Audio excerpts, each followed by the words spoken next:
All right, we're ready when you are.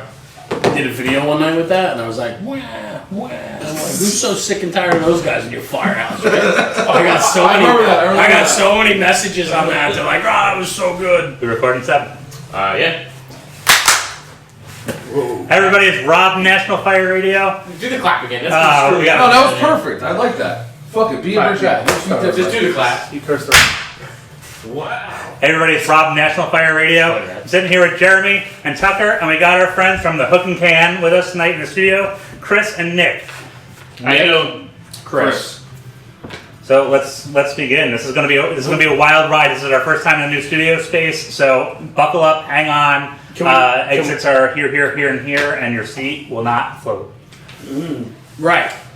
But you may. Yeah. So, real quick, before we talk to you guys, because I feel like we've been talking for hours already. So, the one thing I do want to do, because a lot of people, or we hope to think that a lot of people watch and listen and so on, this is not the standard format. We are pressed into the new studio tonight. We're not 100% yet, so it's a little bit different, but having friends like this we're comfortable enough to have you guys here tonight, so I thank you. I'm sorry it's not on the grand scale, but it will be. We'll be back. We'll have you back. No doubt. So for everybody for having us. Yeah, are you kidding? Like, this has been a long time coming, and we have crossed paths numerous times. Yeah. And I think, I'm sure that everybody watching and listening tonight knows who you are already. But if they don't, you guys run one hell of a training page on Instagram and Facebook. Thank you. Yep. Feel free to give more than one word answer. But yes, I mean, no, Chris. But Now that you bring it up, But you guys- let me elaborate. You guys have done really a fantastic job, and really in the last few months, you've really been hammered down on this thing. And Yeah, man. I think what's exciting about it for me, and we're gonna go into so many different things. And Rob's got his notepad over here, and he does a fantastic job keeping us on track. But just for me, real quick, just veering off a little bit, for people that might not know, it's at thehook&can is your Instagram. Right, and then, but it originally started out as a Facebook page too. Yeah, so it started off with a Facebook page. One of my good friends, Nick, he was a fire instructor with me. He realized he wasn't into fire service that much anymore, and he knew how much I was. And he was a die-hard truckie. I was an engine guy, and I would always bust his chops. You know, what are you gonna do? Cut the hole and look at the real men working? You know, so he decided he didn't want to be a firefighter anymore and a fire instructor, and he saw the passion I had, and he actually made me into the truckie that I wanted to be. Gave me the page. Was on it for about, we started off probably about 500 people liking it. And now we're at about 50,000. When did that start? What was? He started it probably about 7 years ago, and I took over roughly about 5 or 4 years ago. I started Instagram probably about 2 years ago, just playing around and everything else. And I got tired of seeing all these people liking, pictures just because it's got a good filter. Yep. And I felt that if we can potentially reach somebody from Jersey, not just from Jersey, but also California. I got people from Poland, Russia asking me questions. Absolutely. And I think that's the best thing. We have to embrace the technology that we have right now instead of saying, oh, that's the worst thing ever. You need to be able to understand the new technology and the way things are changing. Back then, they didn't have thermal imaging cameras. They didn't have turnout pants. You know what I mean? All they had was mustaches to filter their breathing. So times are changing, and we need to change with the times. I agree, and I think what you guys are doing too, I think what's so important, there's this big disconnect this day and age, or at least I think there is, or at least we like to conjure it up that there's a big disconnect between the older guys and the younger guys. But here's the deal, at the end of the day, you got to be where the attention is. And I've talked about this with every guest that comes through, and there's a lot of guys that don't understand social media like we do. I mean, National Fire Radio is inherently a social media based platform. I mean, that's what we're on. And Instagram is our big one. And for you guys as a training page, Instagram's huge. The problem with Facebook, and we talked about it before, and I'm willing to talk about that too, is that there are too many shitbags on Facebook that trolls. And what's fantastic about that is those guys, I love it because I love the guys that like to hammer down on us. And Seth, maybe we should start going live with this type of talk because this is fantastic. I love it because you know why? I love when people troll me because then they're talking about it. And you know what? If they're talking about it, they probably told somebody else, hey, listen, Hook&Can's a stupid page or whatever, but guess what? You're talking about fire. And one person, you know what, we might reach out to that one person. Let me check them out. Holy shit, this page is actually pretty freaking cool. And you know what? I like it. And you know what? More importantly, I'm learning something from this Exactly. page. But you know That's what? I'm It's you know the what? old no publicity. Yeah. You know, it's all good. Doesn't Yeah. matter whether And it's you- good Any or bad. press is Yeah, That gets you but down. here's the deal, right? Like, I agree 110%, but I'm bigger than that, and I think bigger than that. And I think that in the firefighting dynamic, right? Like, we talk about this, and we talk about how typically it's one guy that will bring down 5 guys Oh, yeah. or 10 guys. And so that one guy that has the amount of... spoils a bunch. Right, and that one guy that can bring down or bring forth a negative message or spend 30 seconds to put a negative message on one of our pages, I think it's hilarious because that's that guy that lives in his mom's basement that has nothing going on, and he's bringing down the rest of the guys in the firehouse. But where I'm going with this is the other guys that he's bringing down, most of the time those guys humor that loser, Yep. but they check out the content and they actually appreciate Oh, yeah. and enjoy the content. Yeah. And so you're right. It's incredible. And so when we talk about Facebook and we talk about those guys that like to troll, if you go look at their platform or you go look at their pages and they have 0 personal content and all it is a fake page, I mean, you take it from where it comes from. Yeah. And that's probably the same guy that's miserable in life, and it's the same guy that's miserable in the firehouse and that the guys can't stand and they don't want to share a meal with, and you know, this guy does his own thing. I mean, it's that guy. And so I love, troll us all you want, like I love it, because you know what, you're only fueling my passion to do more, and I feel sorry for you. I had somebody troll me. He trolled me the other day. He actually messaged me. It was going back and forth and everything else. Started talking. Turns out he was actually just a disgruntled employee at his job. And I was asking him why. You know, why are you that way? He told me this, and the third. And we actually talked about it. Next thing you know, me and him were becoming friends. And we're talking. We got each other's phone numbers and talking. So there's a lot of things out there that people automatically will jump down your throat and try to be like, I'm better than you. The one thing I cannot stand about social media is I really don't care how long you've been on the job, how long you've done this and everything else. It's a number. And something we said the other day, you can either have 20 great years on a job or 20 first years on the job. I like that. Yeah. You know, and don't hide behind the number. I don't ever tell people how long I've been a firefighter. It doesn't matter. What matters is my integrity as a man and as an instructor and as a firefighter. If I can touch you a certain way and make you understand a certain thing, it doesn't matter where I come from. My actions will speak louder than my words. And people don't understand necessarily. They have to hide behind a certain age. Like, listen, I got this many years on the job, kid. I got this. Doesn't matter. There's great older guys and there's bad older guys. I love this. This is, who would have thought you guys were this deep? Yeah. I mean, this is, I'm Chris, right now, I'm like floored. You know what? Because when we started the fire service, me and him were best friends. I love this. We grew up together. We Best friends. grew up together when we were 16. We joined the firehouse, and the whole time what we were told was we're a piece of shit, like literally piece of shit kids. We're never gonna amount to nothing. Turns out, guess what?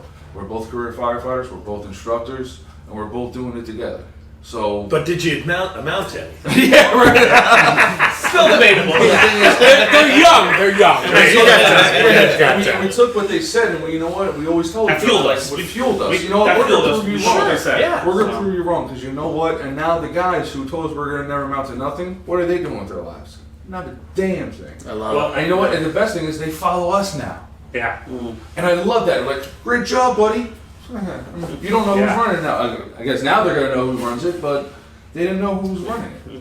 You know? I relate to that because when I was growing up in Sullivan County, people would ask me like, "Hey, what do you want to do when you grow up?" And I was like, "I want to be a career fireman." Like I went out to Poughkeepsie, New York. I saw these guys. Like, it's pretty awesome. That's what I want to do. And they're like, "Well, you know, like there really aren't many jobs out there. You need to go to college. You need to get like a." And I'm not, you know, by any means like crapping on education or anything. We But went to college. We still became career firemen. but like it was just I was like essentially like, you know, I met an obstacle from the people when I was so impressionable who should have been like, hey, that's what you want to do?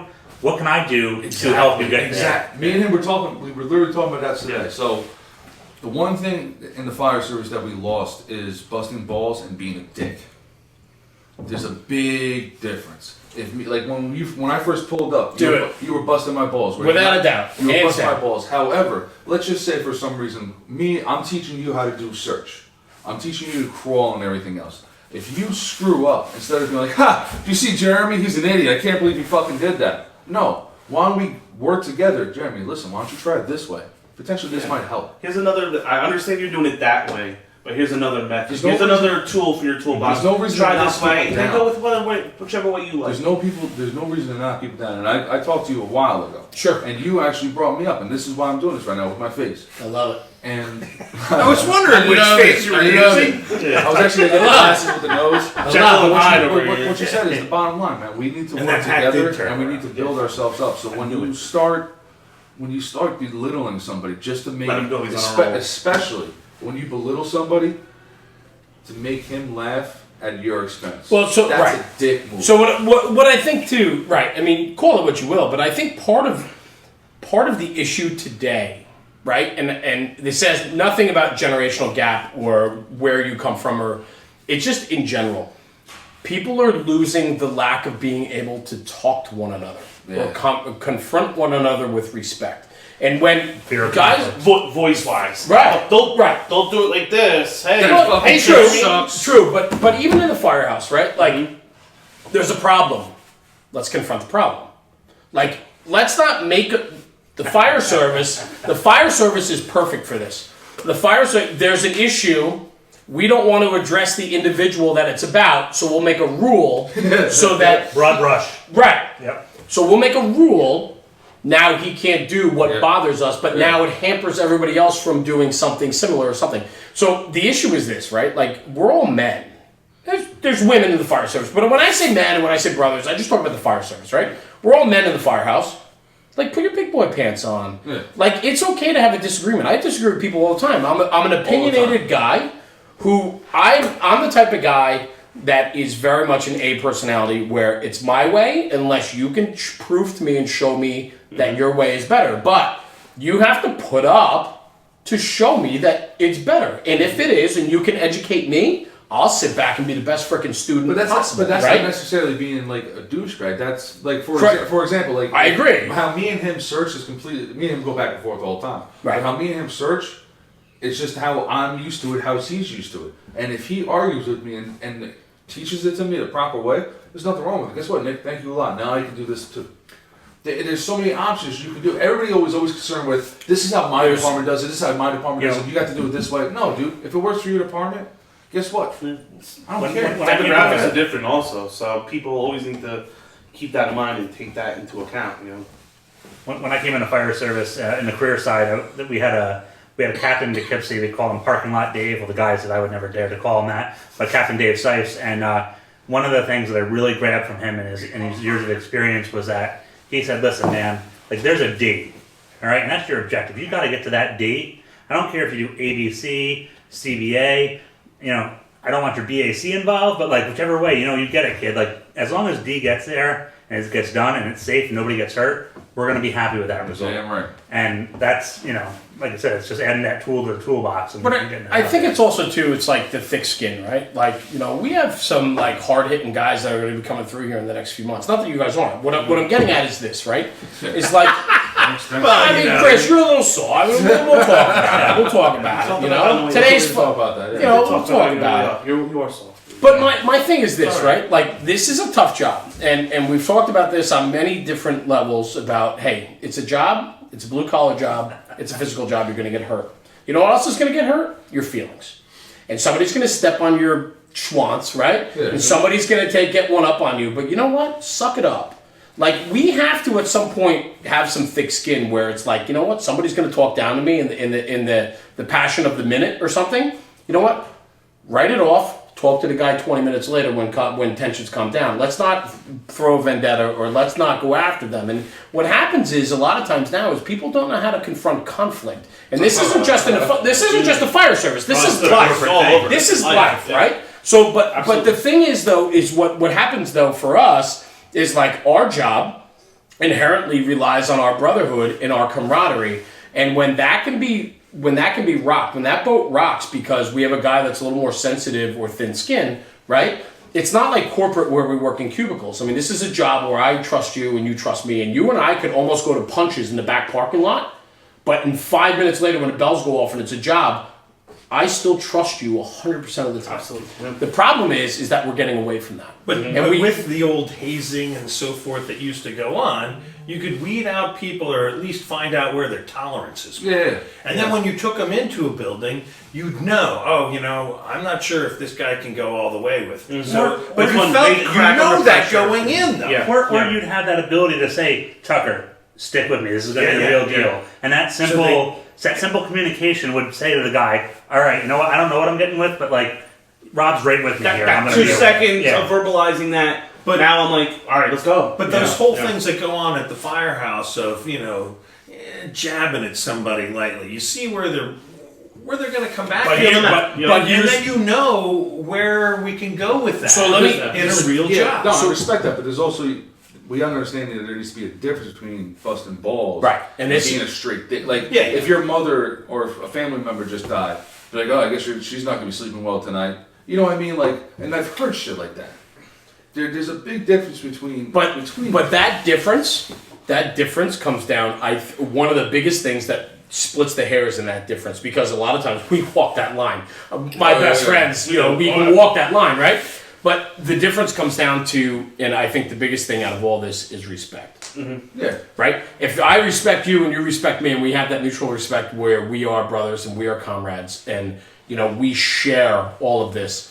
Again, we can get to that point where we almost cross that line, but at the end of the day, there's that respect that we can bring it right back. But I also should be able to go up to you and tell you, yo, I agree. Jeremy. I agree. You're wrong. You fucked up. You did something wrong. And I agree. That a lot of people are not I agree. having a good problem with. I is told confronting it. I got 2 probies in the firehouse right now on shift, and I told both of them, like, listen, I'm not gonna lie, it's the fire service. I'm gonna bust your balls, But guess what, at the end of the day, I'm all, I feel like I'm very approachable, And I take the fire service and I take them as far as like, hey, listen, at the end of the day, my shift, we're only as strong as our weakest link. Right now you're the probie, you're that weakest link. Like, listen, I want to bring you up to where I'm at, And like, as far if I go to work and I'm not teaching them something new every day, You fail.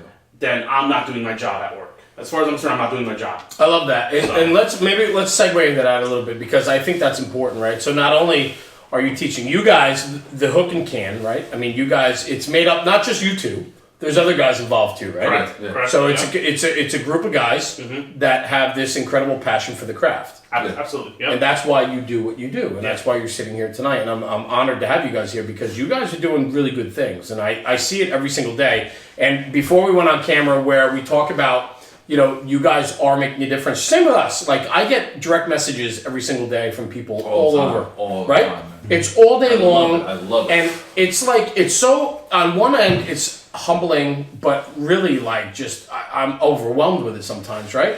But on the other end, it's we, Hook and Can, National Fire Radio, and all the other social media groups, we have to accept responsibility for the content we're putting out, Yes.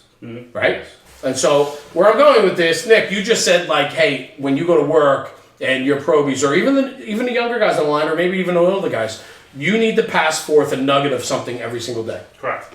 I think that nugget Yeah. doesn't need to always be throwing that ladder or stretching that line. I think the nuggets can also be the little things about like respect, or cleaning up, or emptying that garbage, or making sure the coffee pot's full. Like, these are all those things though, right? Because the little things add up to the big things. I got my probies right now. Every shift, I have four new guys on my shift. Every shift, they teach me a class. I love it. I was So actually they just going to branch off of They that. rotate around, and the one will teach me a class, the next one will teach me a class, the next one will teach me a class. I'm a firm believer in, if you want to learn something, you got AC here. It's awesome. Yeah, no, we're gonna turn that and Seth just go off on that thing. If you want to learn something, No, You're sweating. Yeah, you're right. No, new studio. We're still learning. I don't even know how to turn the lights You on want in to this teach place something, yet. you study it. You inform yourself about the situation, and That's funny, I was just gonna say the a lot same of thing. fun. It's a lot of fun to learn from these younger guys, because also we just hired 15. Out of the 15, we have a locksmith. We have all these great people that we got hired with. We can learn something from you too. But guess what? I'm also gonna learn something from you. And same thing, what we always teach everybody we ever teach in the academy. After we teach from a certain specialty like Rick or truck company ops, it's your responsibility now to bring that information back and teach the other guys. Old and young. It doesn't matter. So we send guys out to training, external training. They do different training. Part of the responsibility is, as a company, we send them out. When they come back, they have the obligation to I love that. bring back what they did, and that's part of the agreement. Is It's a solid culture too. right? Absolutely, right. We recognize that. We understand it. If we're fortunate enough to send the guys out to FDIC or New England Fools or somebody like that, and they get a weekend of incredible training by incredible guys in the business, they're expected. But what's fun about that is it's expected, but they want to. Oh yeah. We have that culture where I love that drive. yeah, like it's developing that culture. And here's the thing, guys. We sit here tonight, and you guys are career firemen. We're career and volunteer on this end, right? Mm-hmm. And so it doesn't matter whether career or volunteer. Like, you know, on our platform, we never distinguish between the two. We just talk about the job. We talk about firefighting. People will take me to task on that. I don't care. I'll entertain that argument every single day. Yeah. Where I'm going with this is this. It doesn't matter if it's a career or volunteer house. It's the culture. What type of culture? And the thing is for us to sit here tonight and talk about this, we're fortunate to have that culture where people and guys on the line want to bring back that training. Yeah. Or want to even, Nick, take it one step further, go to that training outside on their own time. Yeah. Right? Like that to me is a big thing, right? Like I know in my hometown, we're producing incredible guys that are going out. In my volunteer house, we're putting out career guys left and right like you wouldn't believe. Yep. And it's because, I like to think that it's because of the fact that we have a culture where we're producing these guys. We're talking about our coach. Yeah, go, do it. The Talk about that. That is, Coach. I love this. The firehouse that we belonged to in Somerset, we had a chief. We used to call him Coach, and he had all young kids. We were all probably, less than 20 years old? Yeah. 21, I think, was the oldest. 21, 22. We were all young kids, and all the time, people would always tell him that, those kids would never get amount to nothing, and he would get so pissed at us because we would screw up, and every single Wednesday night duty crew, we would have to pull lines every single night, probably about 10 times. 10 times we're pulling these lines. Working fire comes in, guess who's stretched the best? Us. Of course. And now, every single one of the guys who are on that Wednesday night duty crew, we're either career firemen or we're cops. Like, the kids who were never going to be amount to nothing because this one man, we call him always Coach Chris Fisher, he believed in us and he pushed us, and now we're all successful men. So, Chris, let me just tell you a personal story for me. When I was chief of my department years ago, we had a new guy join. And I got a call from the police department, and they said, "Be careful with this guy." And I said, oh, "Okay, informally, be careful." Okay, we ran the application, whatever. No blips came back. Just be careful, right? I said, "Great." I said, "Here's the thing, though, right? Be careful. What's the story?" And they're like, "Well, just be careful." I said, "Okay." I said, "You know what, though? Maybe this is what he needs." Yeah. Maybe he needs the fire service or the fire department or me to put a foot up his ass and to turn him right. Turn him around. And you know what? That kid is now a man with a kid on the way, and he's one of my best friends, and I love him to death. And he has been an incredible firefighter, and he does so well in life now, and life is good. And it's because of the fact that I said, you know what, the fire service can do magical things. Sometimes people are looking for something. Yeah, oh yeah. And you know what, the fire service brings a lot to the table for a lot of different people.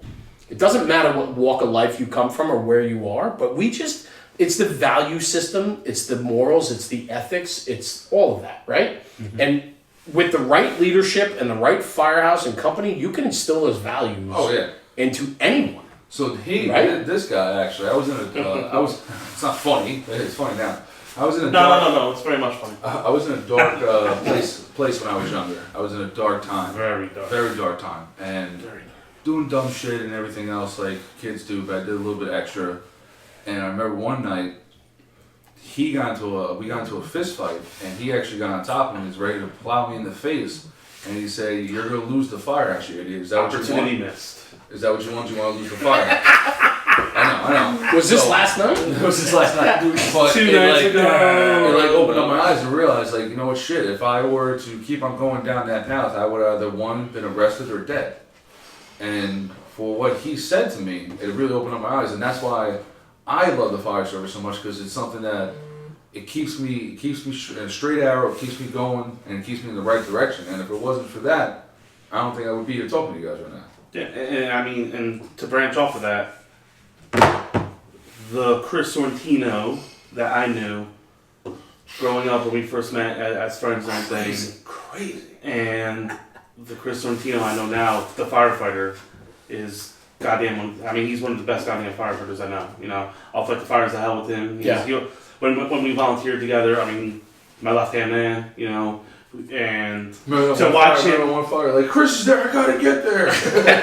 So and to watch him develop and to see the passion he has for the job and for the just overall firefighting and the passion that he has for teaching and everything, and knowing that I got him into it, like through me, you know, almost knocked him out as a result of it. Well, yeah, I mean, He was, oh my god, that's the only time we that took him to get it going. That's the only time we actually fisticuffs ever in our life. Yeah, but Chris, so let me. I just want to jump in. Pause. We're gonna pause so we can reset here, but I got it. Freeze! Everybody clap your hands.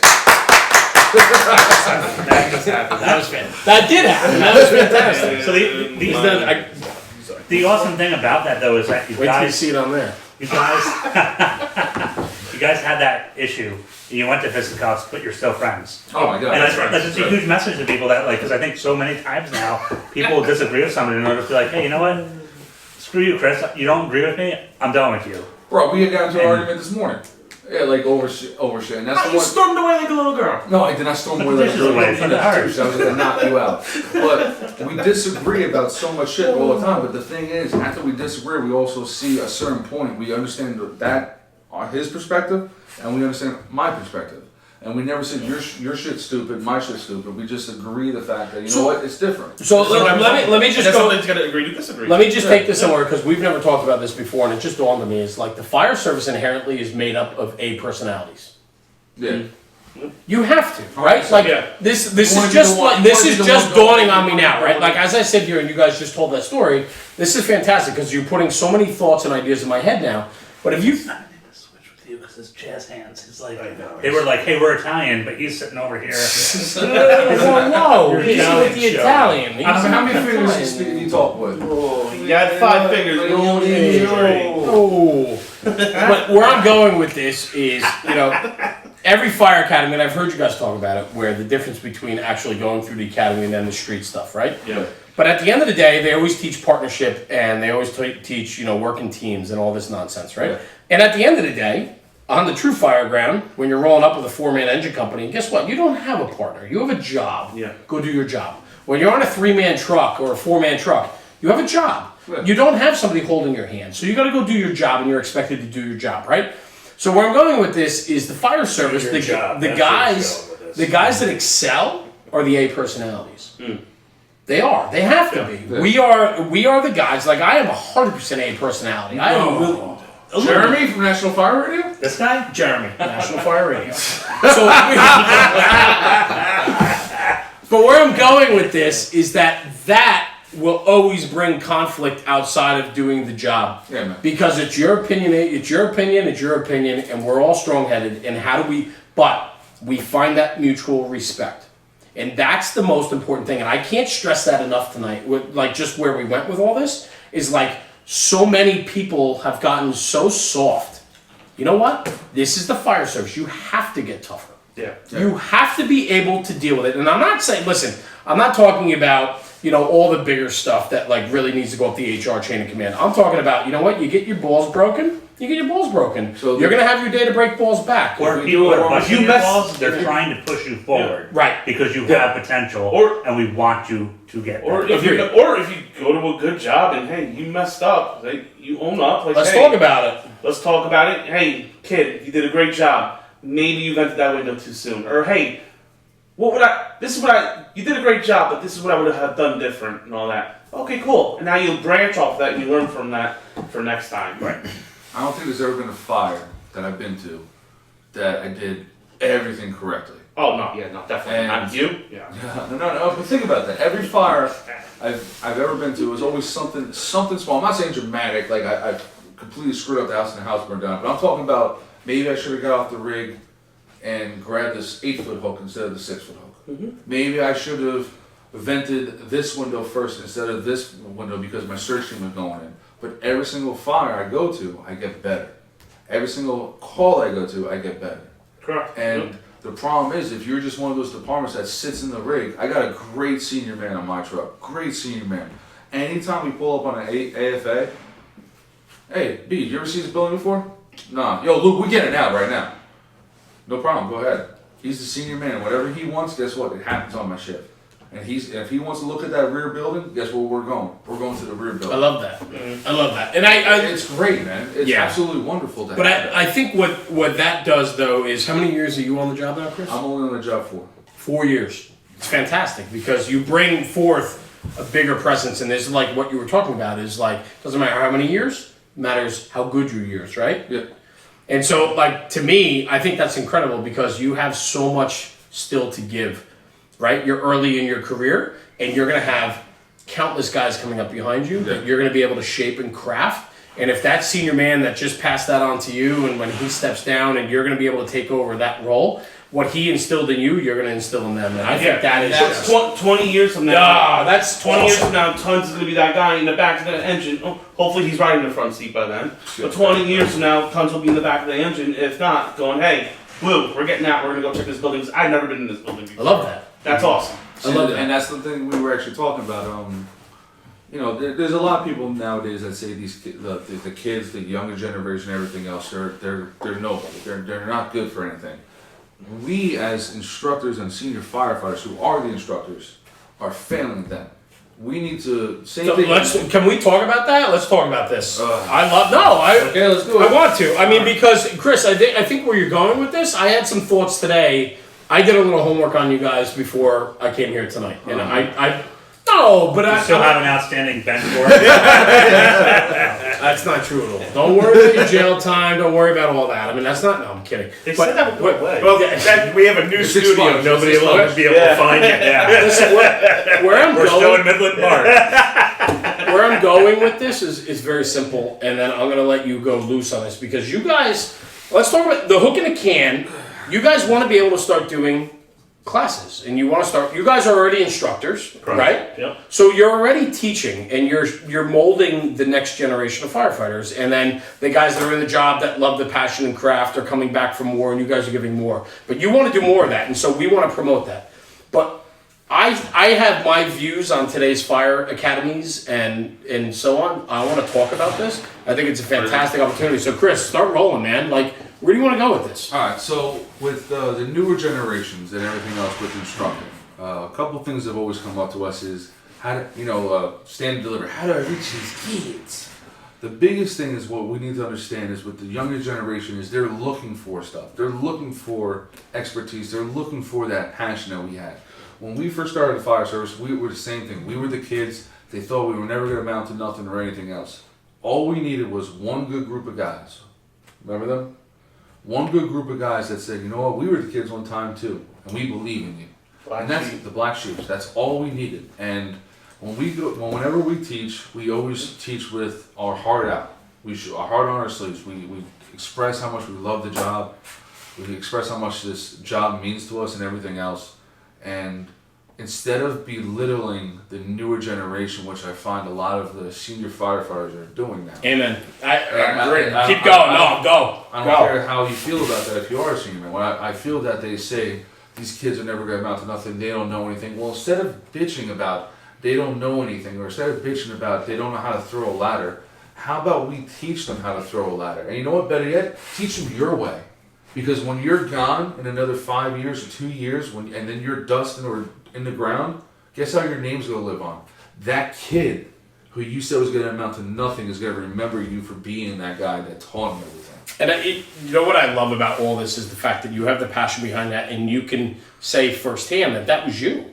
Yeah, 100% was awesome. And so it's coming from, there's a lot of people that watch us, and so I like to think there's a lot of I people. still remember my first night walking into the firehouse. Give it to me. I want to hear this.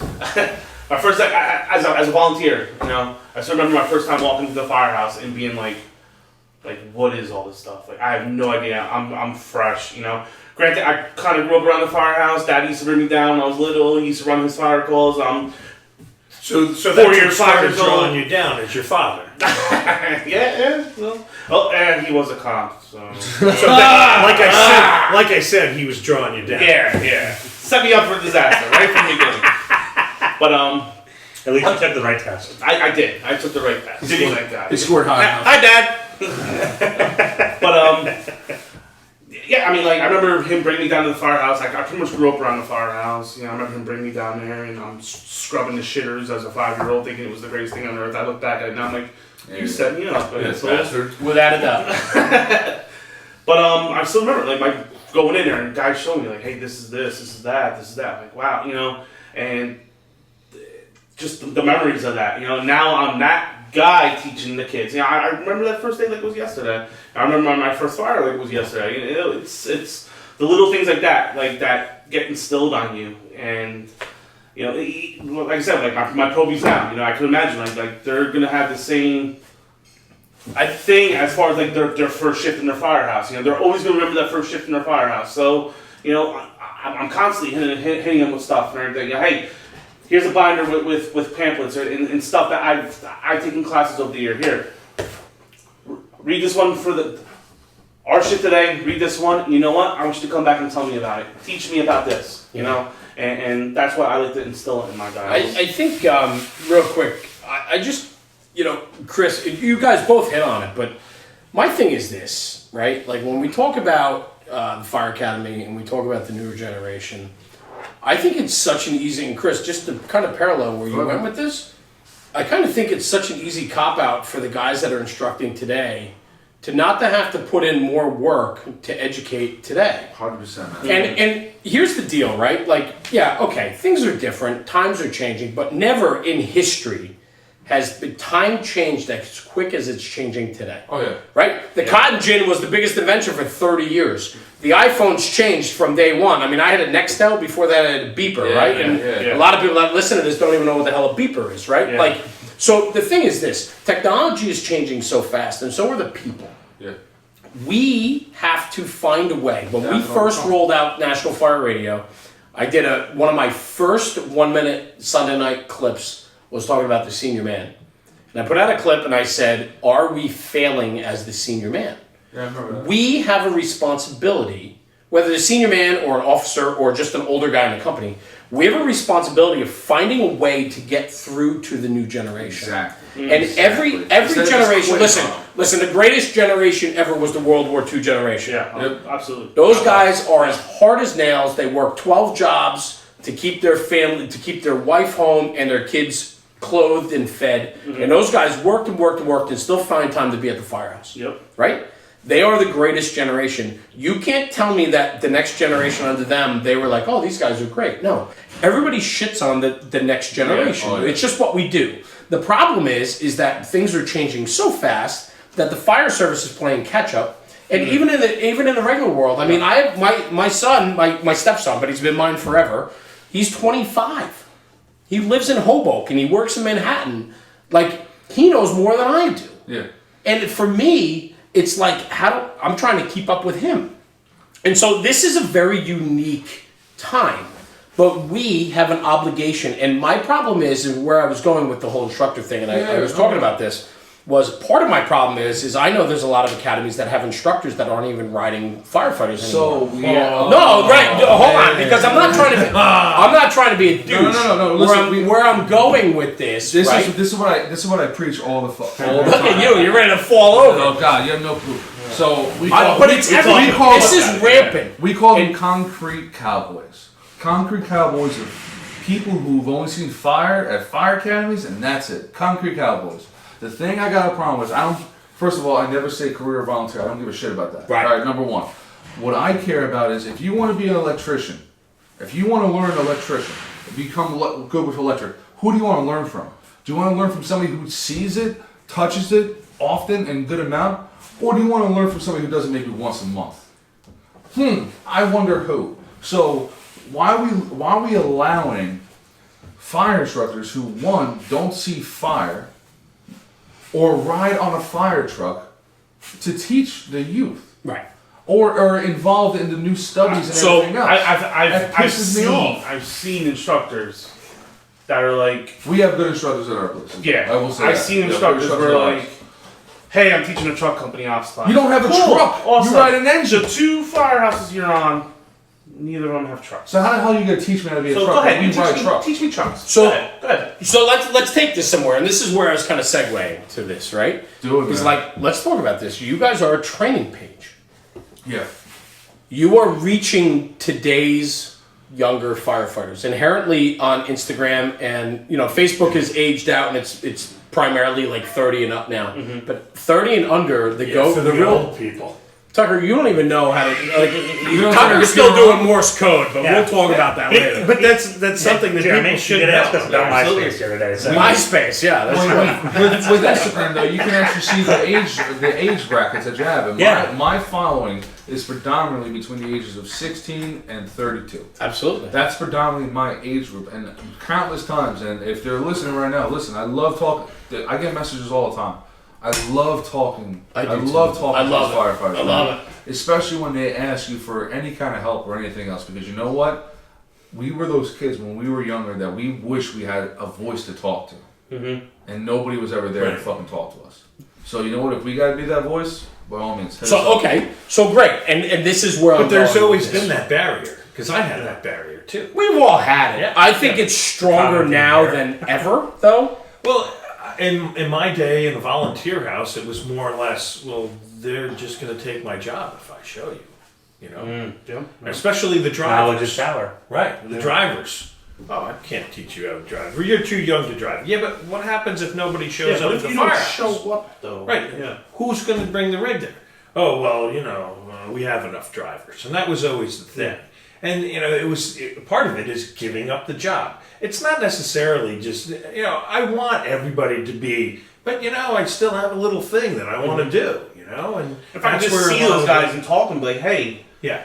groom that young guy Yeah. into like you, and You're then a month when older than me. Why you guys? Why is that? I'm just saying in I'm general. just making sure. But that's what he's saying, because he's I'm just older. making sure. Well, just know your place. So, hello. Wow. Yikes. but like just And like, that's why he's going to become a next lieutenant. So, can you turn the heat up a little bit? I got cold in here. hopefully. But like hey, but when that person or when that individual becomes that driver and wow, he's a good driver. Now you can sit back and go, hey man, I'm the one that taught him. He's that great of a driver because of me, and I agree. because everything. Yeah, I love I that. agree. I passed my knowledge. Instead of keeping all my knowledge to myself, I did my job. And I passed my knowledge off to But- him, and now. But that now- younger person should also know that, well, if you show up and you taught me, you're driving. Oh, yeah, I'm not. yeah. Or that's still your spot. That becomes the respect Because- thing. That's yeah. the respect in the And- firehouse thing. Absolutely. And we lose a little bit of that because people are sometimes a little gung ho, Yeah, maybe, yeah. and they want that position a little too early than what they should have it. Mhm, But mhm. you have to gauge that respect. Yep. So let's.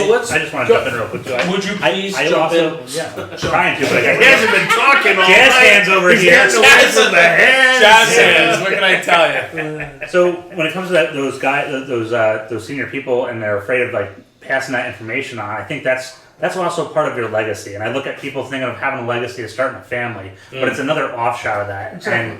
And like I'll never forget the scariest day, and when I worked in the city of Poughkeepsie. By far, it was at no fire. It was at no crazy EMS scene where there were shootings, etc. It was the day Roger Whitman said, "Hey, kid, senior man on the job, number 1 on his helmet shield, said, why don't you drive today?" And I stopped dead in my tracks, went white as a ghost, and what are you talking about? He said, "You're going to drive today. I want you to drive me around." Oh, And okay. at that point, he wished he had his Depends with him. Right. Yeah. And it was like taking Dad's Cadillac out. Like, Yeah. I was like, we should probably go put fuel in this. I want to fill it up at the end. What you I remember the first thing you told me, hey, you're the chief aide tonight. You're driving me. I'm like, I think I slept in the chief's car that night. I was Right. so scared. But that's I'm the like, thing oh what my you just God. said about how Okay, chief. he's a senior man, and he taught you like kids, and that's what me and him both feel the same way. When the new guys come in on our shifts, we teach them our ways and our passion. And guess what? After that, they're going to teach the next generation their passion. They're going to teach the next generation their passion. Don't automatically say this next generation is worthless or they're not going to be an amount to nothing. Yeah. We have to work with them. And instead of just belittling them and shutting them out, build them up. I think. Go ahead, Chris. I'm sorry. Each person learns differently too, so you have to. Yeah, but you have to take the person. But and we go, can't. well, I got to we adjust can't things the way I afford. teach." I don't care, career volunteer. We cannot afford to write people off before we know them. If these guys were written off, they wouldn't be here tonight. Right. And they wouldn't have a page with 30,000 followers on Instagram Correct. and 20 on or 50 on Facebook, 50,000. and they wouldn't be shaping and helping shape the new fire service. Yeah, but Jeremy, now that they've seen their faces, that could go down just Yeah. slightly. Are you look at these guys? Are you kidding me? I mean, look at this mustache. These guys are cream of I know this. that's good, but you know, I mean, he's blocking your. Oh, view, you know? wait. Chris is getting sentimental. Here we go. No, one of the best compliments I ever got was one of the This comes from the students. Yeah, one of the students Yes. messaged me, said, Instructor Sorrentino, what you taught me saved my life. Yeah. And thank you so God, much. awesome. Yeah. So, you know what, dude? If I can, I really don't care. If I can touch one person's life and I can help one person out and make sure that they're protected and they go home to their families, everybody else can go F themselves. Yep. Because honestly, we need to be in the business of, it doesn't matter if you are an instructor and it doesn't matter if you are a first year firefighter. You need to have the implemency of understanding that anybody can teach anything. And if you have the love and compassion for it, and you can show that you have the love and compassion for it, what you give to it, it will give back. We all are instructors. Whether you're in for a first day, Exactly. like you were saying earlier, or whether you're the chief of the department. Yeah. Everyone has to teach down to the next step. Yep. Chris, have you ever, like, in instructing and being a part of an academy staff, have you ever felt that you've had to buck against the system that's failing our firefighters? That like we're teaching them, like has anybody ever been like, hey, here's a lesson plan to teach, and you've been like, this is not the real world. Like I'll teach this, but you do know that like when they get out there, this is not what it's going to be. So, unfortunately, Here comes the haters now. So, you know, if I could talk to the firefighter one book Alright. curriculum people. so unfortunately, Well, there's got to be I'm just not going to drop it. There has to be a curriculum, There's, yeah, but there's a creative way to get around it, because I always think the curriculum is there for a reason, and somebody who's a little bit smarter than me has said like, hey, this is what it is, but I also think there's like the letter of the law and the intent of the law. correct. And some people follow the letter of the law, and that's where we maybe get into a little danger with the younger gen, or anybody who's coming into So, that. Correct. Unfortunately- And we have real quick. If we had the discussion all the time, like, all right, I gotta teach these kids. these young I gotta firefighters. teach these firefighters what they need to know to pass the test. You know, they need to pass the test. Right. But in that same aspect, God, I can't waste time on teaching them a 4-person flat shoulder carry of a 35-foot ground ladder. Okay, that's a 2.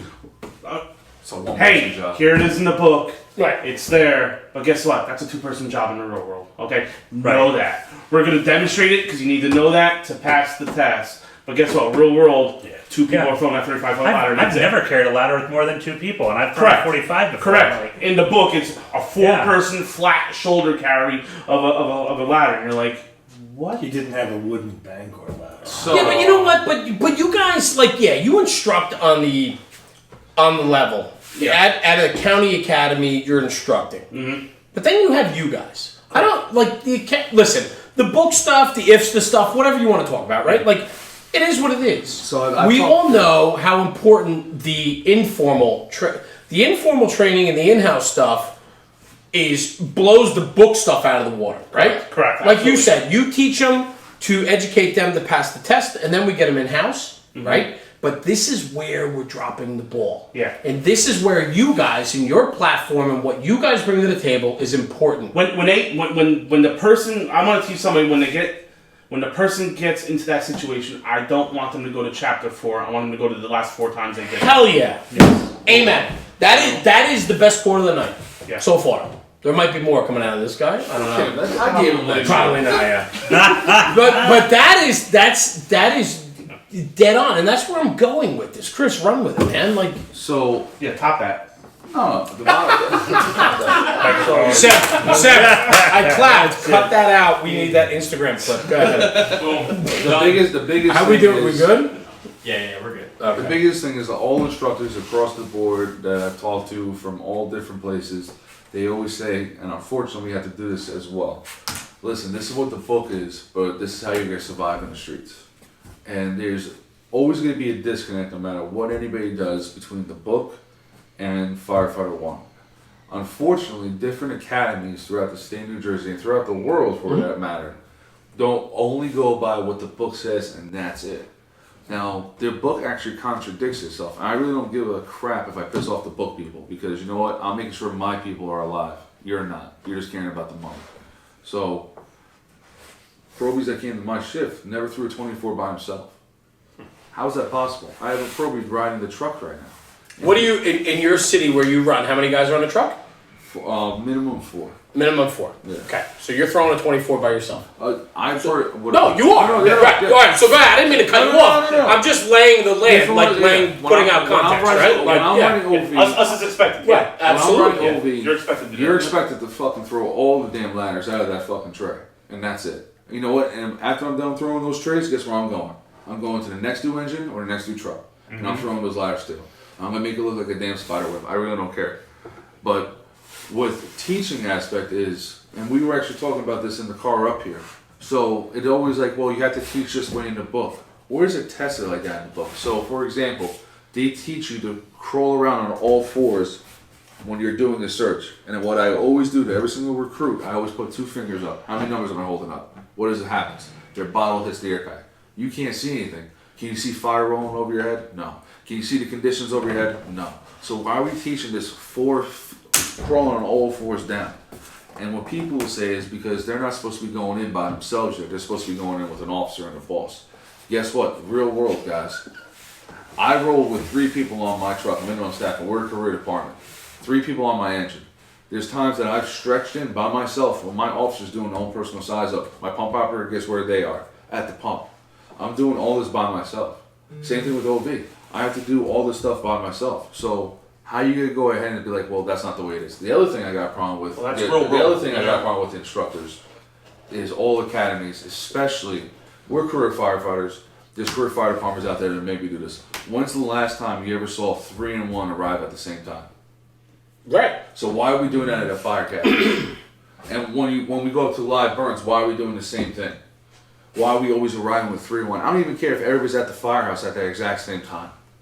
You're setting yourself up for failure because when the time comes when it's actually a structure fire, if you have 3 to 1, God bless you right off the bat. God bless you. That's great for you. But most of the time, especially in New Jersey, we're predominantly volunteer fire departments. You're not rolling up with 3 to 1. So why the hell are we teaching these firefighters? Get up in there, hold the fire at bay, wait for the truck company to come in and do a search. Yeah. Wait, like, where does that happen? It doesn't. No, It's no, like- he's right because there's a guy. I know he's and right. He's actually tuned in watching us. Because David Mellon, he was on the fire assault, and he said that like we teach our students to open up the nozzle and shut it down because you can't put the fire out, right? And he's exactly right. Like last night or the other night, I went to a fire and my nozzleman put the fire out, and as he was doing that, I went right past him and started the search. Listen, I love truck company stuff. I absolutely, I'm a trucker at heart. But bottom line is, if you put the fire out, you eliminate the damn problem. Quick water on fire. So why are we gonna stand in a room and hold it back at bay to be like, all right, truck, come in here real fast and do a search? Yeah. When you get here, Are you guaranteed? there's Are you somebody in here guaranteed holding it that back. Are you guaranteed that 3 and 1 is your fire department? Are you? No, No. So nobody is. Why the hell are we teaching that way? I don't- Explain that to me. Riddle me that. Listen, a room and contents engine company rolls up, right? Think about it. It could be the biggest city in the world. Engine company rolls up, puts its line in service, room and contents fired. That fire's knocked down in 45 to 90 seconds. Okay. Right? Correct. If you have a well-oiled 150 engine company, gallons or less. 100%. you're not waiting for your truck or your second-in company to perform a search. Your guys are going to say, Nozzleman keeps it in check, we're going to go search. And that's how it works. And it doesn't matter if it's a 3-man engine or a 6-man engine. Yep. It doesn't matter. That's how it works. 100%, man. And I agree. And this is where I kind of wanted to bring this Yeah. to where we are today. Is like a lot of this has to be taught in-house. Yes. Yep. Yes. We can't teach it on the What do official you levels, always say? What do right? you always say? We teach them just enough. Oh, we teach the fire for 1 kids just enough to make them dangerous. That's it.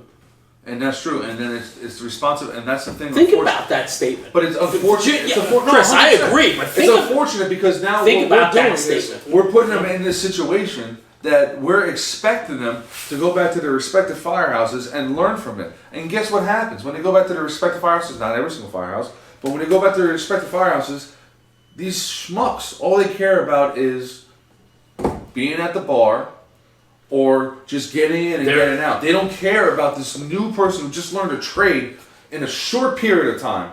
I personally feel in New Jersey it's too short. It's a short period of time. They're learning this trade that could put them, that could kill them. And now you're expecting them to go to their firehouse, and then that's it. And then guess what? You could be riding the front seat. It's very easy to pass the buck, and that's what we do, right? We pump kids through the process. Right, they go through the academy in New Jersey. So in New Jersey, where we are, right, because we have people watching all over. New Jersey is basically 6 months, 2 nights a week, right? Yeah. I mean, you guys are instructors. I haven't gone through Fire 1. I couldn't tell you how long. Like 4 months. We're gonna shut down for a minute. Dinner table. I'm back. No. All right. Nice. Back live again. Couple shout outs, 555 Fitness, Pip. Oh. Pip. Pip hooray. In Pip we trust. Yeah, You can just keep going on and on. My guys, I got to everybody in New Jersey on the promotional exam. Good job, guys. Whoever came on top, hopefully you guys have a very successful career. The Seabright boys are listening. Seabright. Ooh. Good Rick company out of Monmouth County there. Seabright boys. All right, so in National Fire Radio world, we have to take breaks just for filming and editing and so on. So filling up our cups. and filling up our cups, and it's only 8 o'clock, so we have plenty of time. I don't gotta be at work till 8 a.m., so I'm good. I probably wouldn't have said that. So anyway, we're back, but we hit on a ton of stuff, and so we're back from our little break here. And I have to say that this has been fantastic because it's 100% candid. And I think that goes to where you guys are and where we are. It's 100% authentic. We have to be who we are in order to bring forth what this job needs. And we were hitting on that, right, Tucker? I mean, like we were just, you got to turn it down. It's like, when you call a radio station when there's a contest. I just lowered it. It's like, am I on? Turn your radio down in the background. We can't hear you. Am I calling 100? I can't hear you. Turn your radio down. You're the winner. You are the winner. You guys are ruthless. What is it, your first time? So Chris, or AKA Tons, he wants to watch himself, so he's got it planned on the table now. But anyway, I just said talks about millennials, but being a millennial. there it is, man. That was fantastic. Dilly. Yeah. That was awesome. Rob, bring us somewhere, please, because we're really running. This is like off the rails. We're gonna take it back down a little bit. I want to talk about April 11, 2006. You guys have a story here, and we want to capture it the best way we can. So tell us a little bit about the day. Tell us about Kevin, and kind of walk us through with what you're comfortable with of what happened on that fateful day. Absolutely.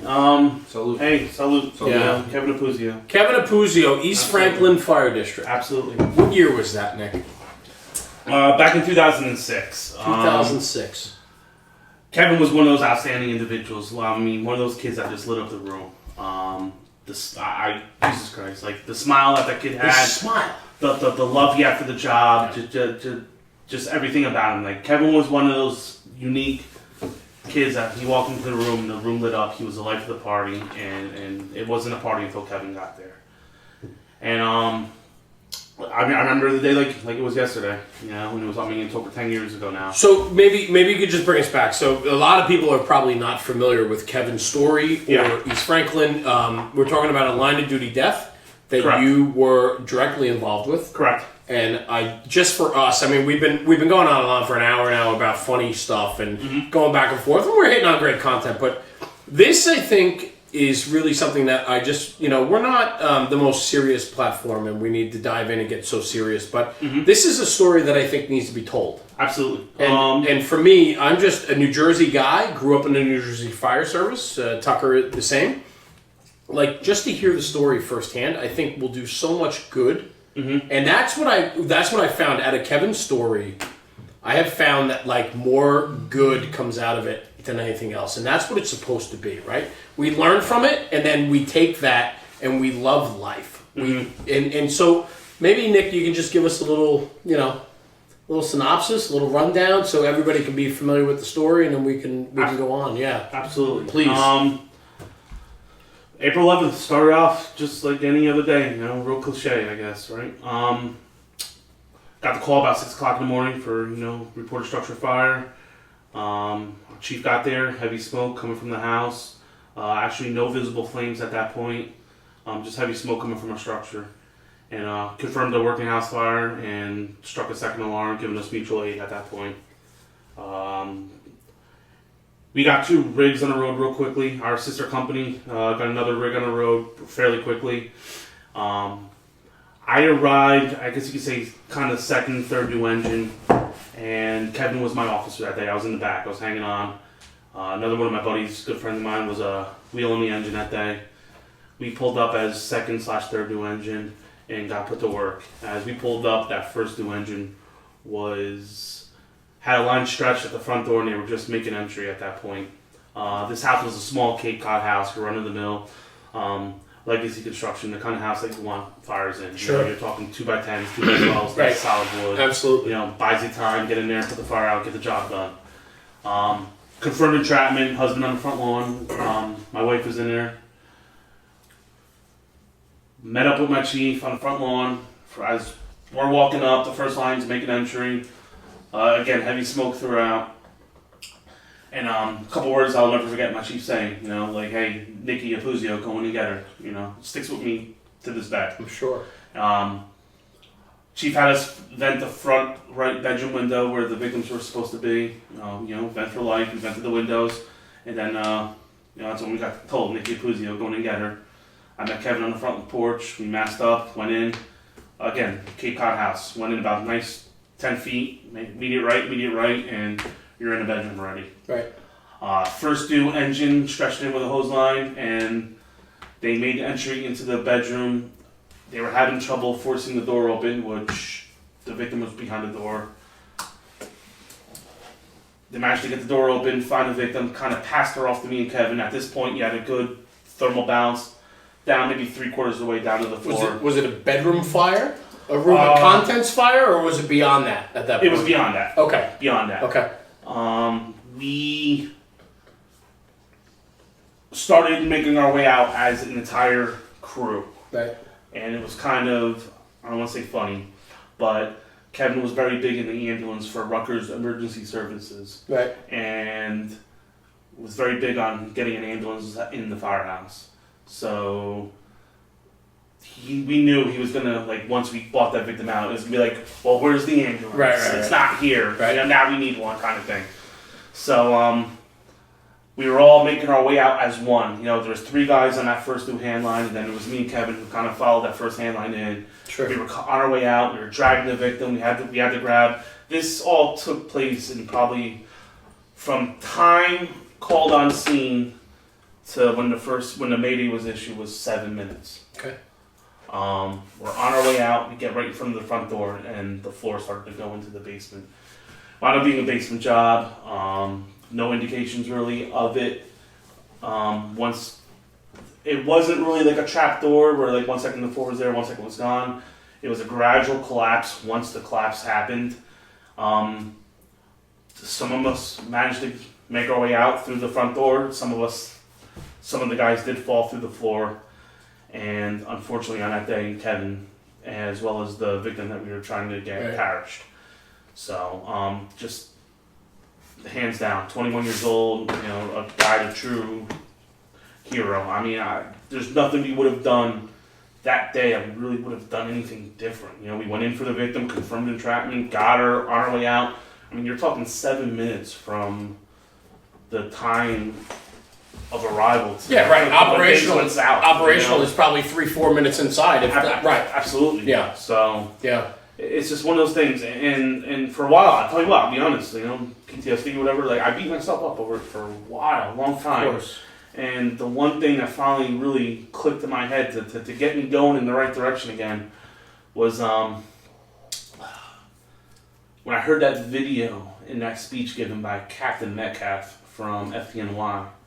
when he was addressing the fire recruits of the FDNY. You know, like good firemen die, great firemen die on the job. It's part of the job. You know, and for me that I don't know why, I can't explain it, but it was like the light bulb that went off in my head. That was like, oh my God, you know, like he's right. You know, like. It's part of the job. It's what we do. It happens, you know, unfortunately. So Nick, when this transpired, I mean, this is 2006, right? So Correct. we're talking 13 years ago now. And I mean, and this is a good company. I mean, we were down at the firehouse all the time. This is a bunch of kids with or this bunch of firemen that had just passion for the job. We were down there watching videos, training. Still to this day. I mean, they run a duty crew program. They're down there training. They're doing.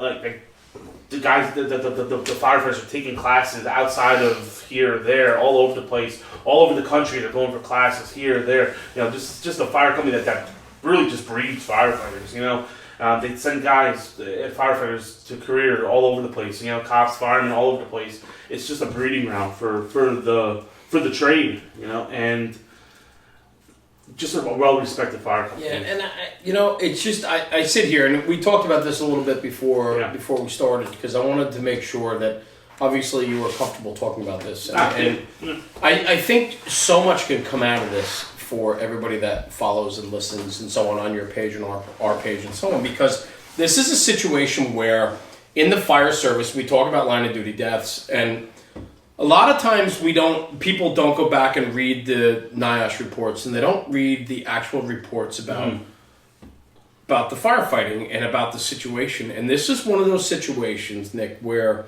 I know just from being a New Jersey kid and grew up in the New Jersey fire system, Kevin Apuzio's name is a name in the business that I've always recognized and understood. And I know that East Franklin is one of those departments that celebrates his life every single year. Absolutely. Yeah, we do. Yep. I know you do. I absolutely know you do as an outsider looking in. And I know Chris has a lot to say about this too. And where I'm going with this is that this is one of those fires that in the fire service globally, this is one of those fires where everything was done correctly. Mm-hmm. You guys, from what I know and what I understand and what I've read about it and heard about it and people that I know that were involved, everything went right. And it still went wrong. Mm-hmm. Yeah. And for you, I sit back and I take that in and I go, I've been in a couple of close situations. I also went in on a floor for a basement fire, and a friend of mine, Dave Murphy, grabbed my shoulder harness, which I grabbed the two guys in front of me, and we were able to back out. That floor separated from the main joist and was going in, and we thought we were hitting fire in the fire room, and in fact it was fire coming up from the basement as the floor was separated. Yeah. Yep. Crazy story, we'll talk about that later. Where I'm going with this is that that's just one of those close situations where I was able to walk away from that. Mm-hmm. Yeah. And you guys were in a situation where you thought you were, you know, you saw the light of day, and as you were making your way out, things went bad. Yeah. And there was no way to know. Yeah. And that's just one of those fires, guys, that like everything went right and it still went wrong because it's a dangerous job. And so, Nick, I asked It's something where please. just something where I chalk it up to like it's just the way the cards were kind of dealt that day. And the crazy thing was, because he was junior, so before he joined, he was also our senior firefighter where we were members. So if it would have been, and I understand why he does second guessing sometimes, because Kevin was the lead. If it was at our firehouse where we were members and he was my boss, he would have been the lead. Right. So, you know, that comes into... I was a member of a fire company over in Piscataway where we and him first started for a number of years at that point. And then I had just joined the East Franklin Fire Department when that fire happened. I had maybe 2 months and it was my, I think, second fire with them. And I was kind of like, you go, I'll follow. Right. And bang, you know, Okay. I'm like, oh I my get it. God, you know. I get it. So second guessing yourself all the time. You're like, oh my Without God, a doubt, you know? right? And I mean, we're going back. This is so many, took a while.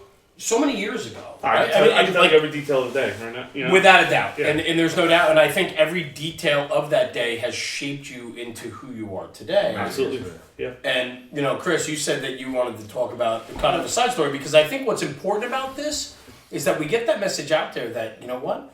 Shit goes bad. Yeah. And then we I mean, God forbid the family has to deal with it, but we as the fire department family has to deal with it. You've had your demons to deal with. When you're involved with a situation like that, I mean, I can't even fathom. I've had guys get hurt on the fire ground, but nothing of serious potential or line of duty by any means. Best thing that helped me, to be honest, was the brotherhood. Yeah. The brothers, you know? Yeah. Sitting there in the firehouse, being able to talk to somebody. I don't need a fucking counselor, I need a brother. Yeah, you know? Yes, definitely. Like, talking to somebody that's been through that I went through. And the National Fallen Firefighters Foundation was a big help in Oh, that. God, I've heard so many great things. Yeah. Like, They were a big help with that. They helped you, they paired you up with somebody. They helped you reach out to somebody that's similar to what you went through. Next So you one's could doing talk. that right now.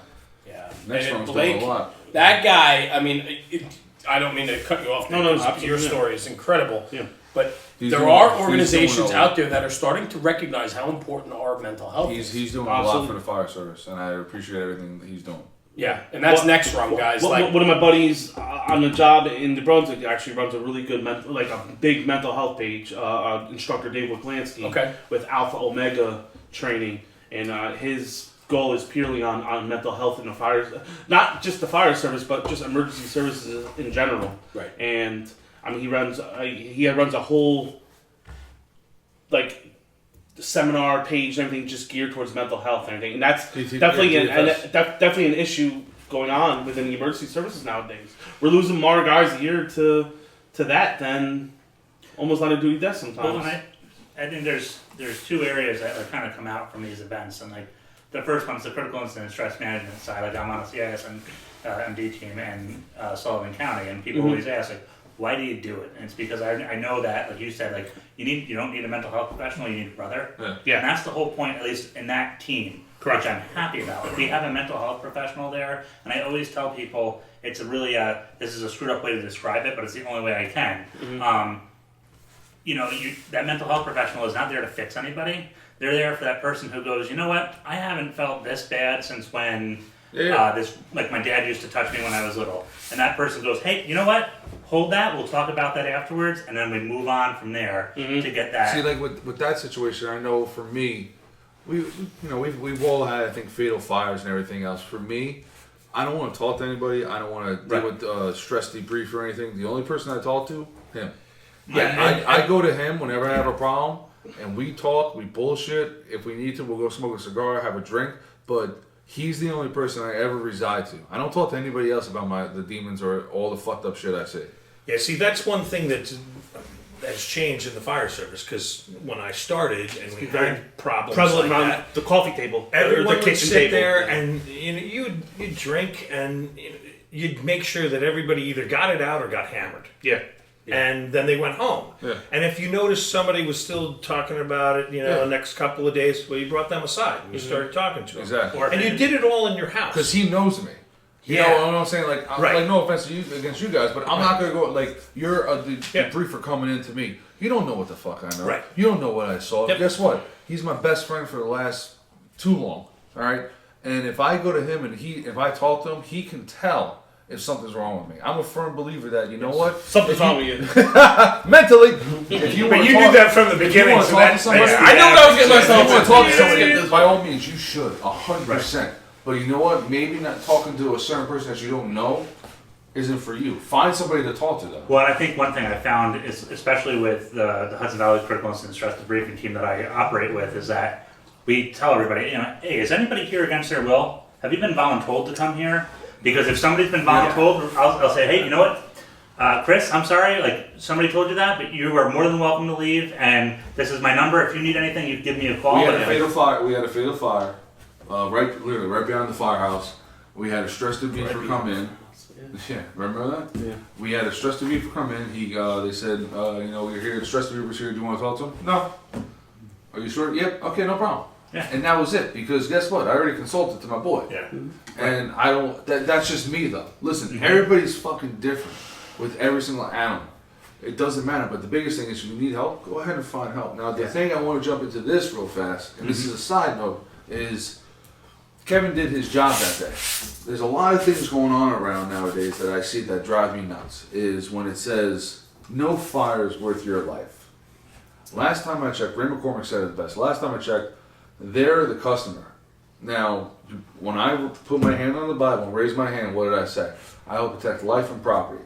If you don't want to be in this profession, volunteer career, I don't give a damn. If you don't want to be in this profession and understand in your mind that I'm willing, the potential is there. If there are 3 kids in a house, guess what? I'm going in, man. And you know what? I know and I understand that I might not be coming out. And if you're not okay with that, the world needs bartenders, bro. And that's the bottom line. Because I don't want to be stretching down a hallway with somebody who doesn't have the same mentality as me. My mentality is that house it has people in it until I deem that it's vacant. Where we're at, how many times we have fires in vacant houses? Listen, it's got no electricity, no power whatsoever. How the fuck did the fire start? The person's that dumb to start the fire. Surprisingly, most likely they're going to be in that building still. So if you're not willing to do that because it's a fire and you want to be safe, guess what, man? Job's not for you. Brother, I agree. I agree 110%. And I think that needs to be discussed further. I think that we don't talk about that enough. I think that there has to be that common understanding that when we're getting on the engine, gearing up and rolling out as the bells are going off, that everybody there is for the right reasons. Yeah. And they're there for the right cause. And, in Kevin's... Not for a t-shirt, not for money. Right. Listen, Yeah. I agree. But here's the deal, right? Like, it's volunteer or No career. ambition in life but one. It has to be a fireman, right? Right. And you know what, though? There are people who are subscribed to this, but they don't follow through, and they're not. And we know who they are. I mean, we know who they are through their every day. And You're number one. In fire school, we do it too, and this is my fight. When people say, "Hey, you're number one, Jeremy. Hey, you're the firefighter. You're number one." The only reason you're fucking number one is I'm teaching you to not get yourself hurt before you get to the customer who is number one. That's what that means. And we've lost that. And I'm sorry for getting really passionate right now, but it drives me nuts. No, We've right. lost The that. hat's backwards. Go. Roll. We've lost that aspect. The reason we are number one is to make sure that we're protected enough and we're well trained enough to be able to get to the true number one. And that true number one is that victim that's inside. And it doesn't matter if they're rich or poor. Yeah. It doesn't matter if they're rich, poor, homeless, or anything. That person is a living human being. If you don't have the self-respect to save a living human being, you're a piece of shit. And get out of the fire service. Yeah. I don't care. Call it what it is. It can be a vacant structure. Doesn't mean it's unoccupied. Their life matters too. The house that would cause fire, a vacant house, 2 people who were in it, Yep. 1 fatal. It's a fact of life. You have to value human life, and you have to That's why understand we that. took the oath of this job. Well, I agree, and Yep. and you know what? Like, I don't know why it just popped into my head and where I am with this, but like I agree 110%. And I'm thinking like, I don't know why this popped into my head, but I'm thinking like Secret Service, right? Like, it's very much in line with they are tasked to protect the president. I was saying that the Right? other day. Life and death, right? Never thought of this. I never thought of this before until you were sitting here saying that. And I'm trying to equate that to some way to people outside of the fire service, and maybe some people in the fire service don't need to hear this. Right, Chris? Like, you and I take 100%. this for granted, right? We take what you just said, and people are saying preach and everything else, and I agree. Like, we're all here for the greater good, and we have customers, and we have to provide the service for our customers, and those customers expect us to show up and take care of them. Whether their life is on the line or they have a water leak, we're there for them. Yes. And so we have to subscribe to that, and we have to understand that. And I don't know why, but my brain just equated that to, like, Secret Service and talking about protecting the president, and you're willing to lay your life down on the line. I want to go home every single night, but I certainly know that if the situation warrants, I will put myself in that position. And I think it becomes difficult, and Chris, you said this, like, you have to be sure that there are guys riding the rig with you and the guys in the firehouse are willing to do the same job, because not only, if they're not only putting the customer in danger, but they're me in putting danger. you in danger. Exactly. And me in danger, right? And I think that's the message, right? And like, how do we portray that message, and how do we educate and drive and fuel those guys to ensure that those guys riding backwards behind you, if you're the officer, or you riding with those guys in the back seat, how do we fuel that for them to understand that this is bigger than them? Yeah. And we can't lose track of the fact that we are a servant. We are a public servant. Whether volunteer or career, we have one job, and that job is to protect life and property. Customers first. Right. In that order, life and then property. Right. Absolutely. And I just can't stand when I see people saying that no fire is worth your life. In my like, I'm 33 now, and granted, I didn't live a long life, but you know what? That fucking 2-year-old didn't live a long life either. And if you're not willing to put yourself in a situation that, you know what, if God wants to come down that day and take my life for that 2-year-old, guess what I'm gonna fucking do? I'm gonna save that 2-year-old. And if you don't like that, if you can't deal with that shit, you know what, honestly, I definitely don't want you on my department, and I definitely don't want you stretching down a fucking dark hallway with me. Was it you guys that had shared something up on your page the other day that had the crib in the fire station? Somebody Yes. posted that. Yeah. Somebody, I saw it and I asked them about it. I said, dude, that's awesome, solid. Can I post it up? They said no problem. And the one thing that I really caught on with that was that there was all the statistics, and I love the stats because you can really start, like when people are, because there's that anti-go-in crowd, right? Yep. There's that- Oh my god, yeah. There's that hit it hard from the yard mentality that's really taken some good information and twisted it around for something completely Absolutely. unorthodox. Yeah. And it was the line was like it was like I can't remember how it was. I'll paraphrase it, but you are going to stop somebody from dying a very terrible death, and you're going to do everything in your possibility, in your power to get that, because this kid does not deserve that. And Exactly. I was like, And that's the bottom line about the fire service, man. We're, like you said before, Jeremy, we're a personality. We are a personality. Bottom line. Bottom line is, I want somebody to enjoy the fruits of the world that I have, and that's the bottom line, man. So if I love my family to death. Love my family to death. He's my family. You're my family. Love my family to death. But god damn it, I'm gonna put my life on the line for that kid or that elderly person, or I don't give a shit. That's my job. Doesn't matter where you ride, doesn't matter what you do. That's your job. If you have a problem with that, and that's the problem we do have, whether it be newer generation or older generation, get the No, I'm with you. Get out. I don't think. And the good thing to branch off of that a little bit. The Yeah. good thing about that is, I think you have a lot of good instructors in the service nowadays Now. that kind of portray that message. I'll give a few shout outs. Like Amenecker portrays that message. Bobby Acker portrays that message. our instructor, Danny Wazlowski. Stratton portrays that message. Brian Butler from Trenton. They all portray that message. Like, hey, like urban firefighting or vacants aren't vacant until we deem them vacant. It can be labeled a vacant, doesn't mean it's unoccupied. And I think a lot of these instructors, that a lot of the firefighters, the younger people, the younger generation, a lot of They want people that want somebody to to watch and something to follow. They want somebody they're to grab following those onto. gentlemen and taking the message and All going right, with it. so let's take this somewhere then, right? Because you guys are a training page. Yes, sir. Correct. Yep. How do we vet? And I asked you this before we went on camera because this is a big concern of mine, and I'll tell you why. And we've talked about this many times. That the younger generation believes everything they see, and you know what? Not just the younger generation. Do you know I'm Mine- a French I'm- model? Listen, not even that I don't believe. But I'll tell you this, right? I'm 40. I'm going to be 42 years old this month, and I believe a lot of what I see these days, right? Because we're so entrenched in social media, in photos, in videos, and this is always in your face, and we're we do it. You put content out, I put content out. Like, the responsibility of what we do is huge. So my question to you is, there's all these training pages, and every single day new ones are popping up, Yeah. right? Yeah. My concern in the fire service, I think it's all great.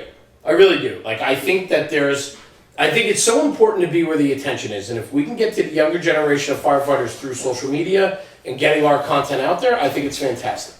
My concern is, how do we vet what's being put out? Because these younger guys, or let's just say guys, these younger brothers, senior brothers, whoever, they're seeing this content, and a lot of times we believe what we see before we vet it ourselves. So 100% agree. And, So talk to me about so that, because that's a concern. The one thing that we always talk about, and one thing that we've learned over our years is in the service is If you tell me something, even if you're an instructor, even if you're somebody I look up to, Chandler, I idolize that man. I fucking, anything he says is gold to me. But you know what? I'm still gonna research it myself.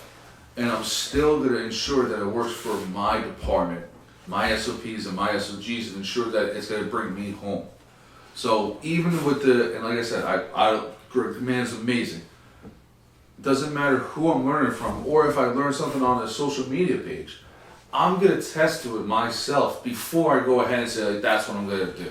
And we do this, dude. Seriously, we do it all the time. Yo, Nick, I saw something on such page. Let's try it out real fast. Okay. You know what? It didn't work. It's stupid. Great. We're not gonna do it anymore. You know what? Let's try something else. I'm always looking forward to the next thing going on. Like you said though, there are a lot of great pages coming out right now. There truly are. Like this guy. I'm with you. There's so many good ones, but the thing is, there's also so many shitty ones. Right. And unfortunately, certain individuals only see the shit ones, and it brings the good ones down. Top Floor Tactics, awesome fucking guy, man. Misfits, those guys, awesome. Trust me, I'm learning from them. Shut up and train. Shut up and train. Like there's a countless amount of good fire pages out there that we can learn so much from, but then there's still shitty ones. The bottom line is for everybody out there, instead of just like I'm a French model. Remember that commercial? Yeah. The bottom line is, no matter what happens, no matter what does, you find out what it is, and you put it to the test for yourself. Chris, I can't stress that enough, and that's where I'm going with this. More importantly, like the demographics of your department. You know, like hey, not everybody's FDNY. You know, and nothing towards the FDNY guys. You know, but not everybody performs like not everybody's FDNY. Miami, not everybody's San Francisco. Fighting fires in California is different than Miami, different than Texas, different than FDNY, you know, so you got to test out each, you know, another big one, PG County, you know, everybody, oh, PG County does it this way, oh, the front bumper line's this like this, you know, hey, try it. It's company one guy. Oh, yeah. You know, the ladder truck's Gotta do a shout out, you know. Of course. There we go. But, like, hey, try it. If it works for you, great, you know, try it. Get everybody on the same page, drill with it, get proficient with it. If it works for you, awesome. If it doesn't, then hey, that's back to the drawing board. So like that, and that's one of the neat things about it is like, and you mentioned like PG County, you know, and I had heard like from being a member of Hyattsville, I heard a lot of stuff. Did you hear all and I call it the Kentland rhetoric, right?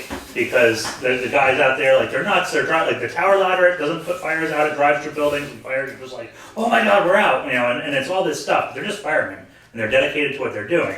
And I'll never forget. I heard, you know, it was around the coffee table one day, and somebody was like bum rapping Nick Martin, and I'm like, really? Is that bad of a guy? And I was like, because I just watched his video on how to use a RIT pack, and I've taken like several fast classes and RIT classes, and it made sense. I watched the video, I watched it again, and when we did it, and like all of a sudden we were all proficient in something that we sucked at because we couldn't get ourselves out of that mental block. And guys, somebody said to me at Fairhouse, like, you're trying to make this Hyattsville, you're trying to change this into this piece. No, I'm not. It's a RIT pack. It's the same one. I'm teaching you a new tool for your toolbox. Yeah.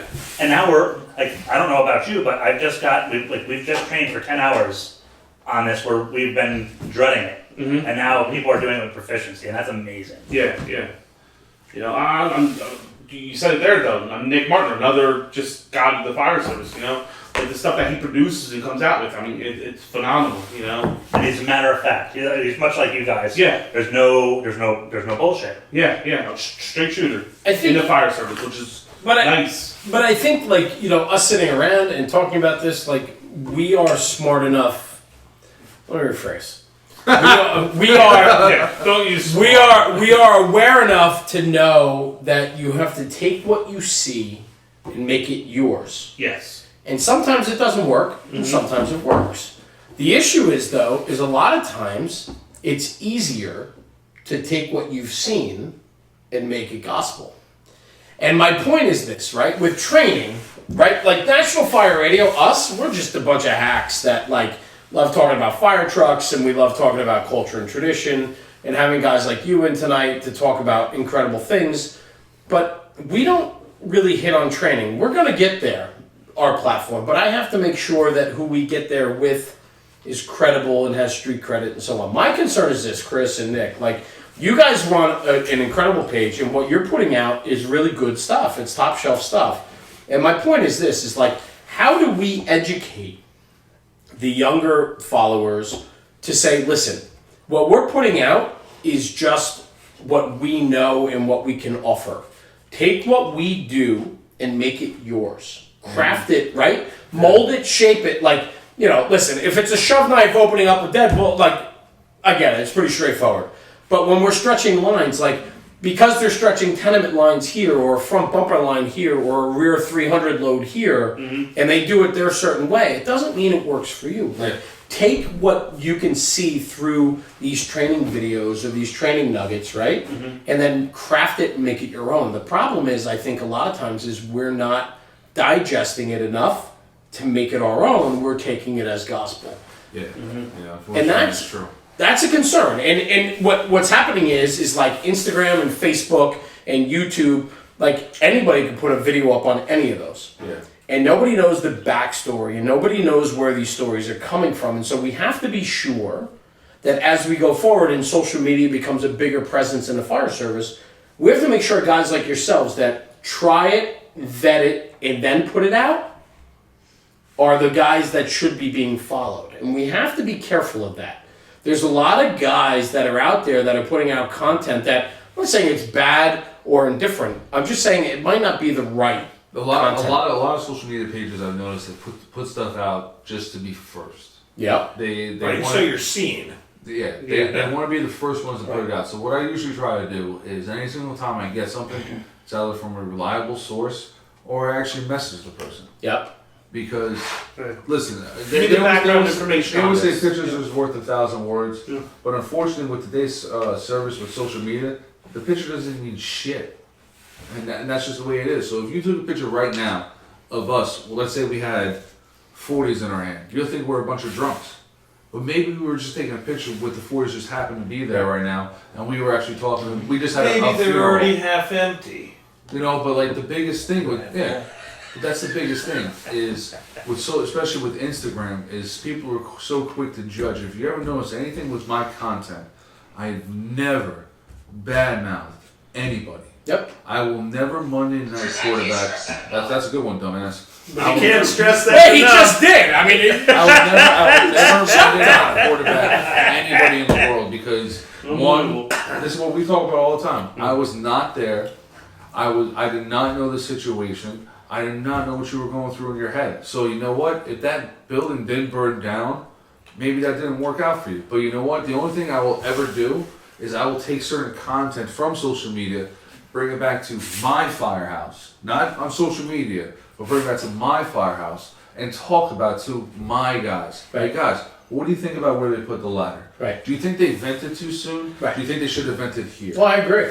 That I have no problem with taking the stuff that is on social media. Maybe back that's to our work for files, them. But Yeah. there's What would pages you have out done there. There's different? pages out there that all they care about is, like I said, a cool fucking filter, or I need to get a lot of likes. And you know what? If Yeah. you're there for the likes and if you're there for getting your numbers up and everything else, really, I really don't care about you. You're nothing special to me. Some of the best pages out there right now, I feel, besides of course, some of the best training pages out there have less than 1,000 people.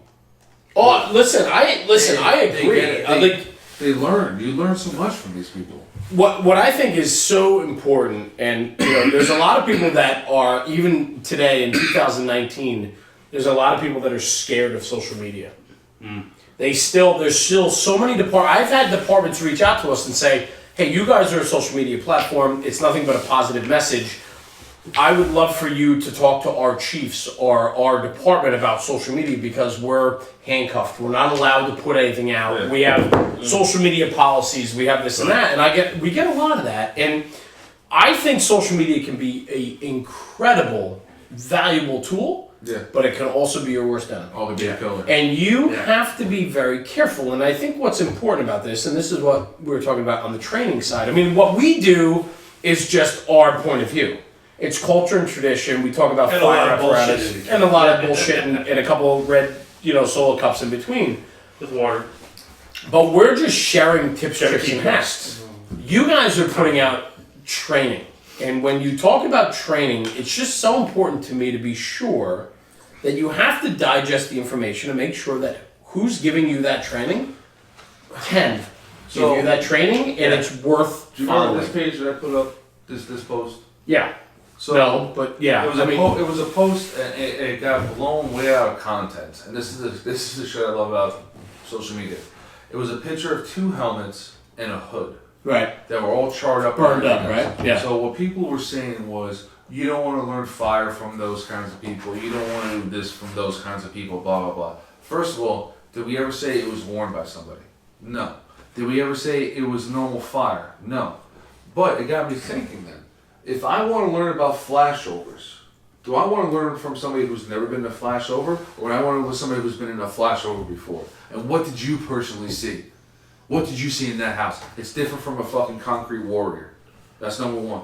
Number 2, it's a picture, man. Why are you automatically judging something about a picture? Read the content.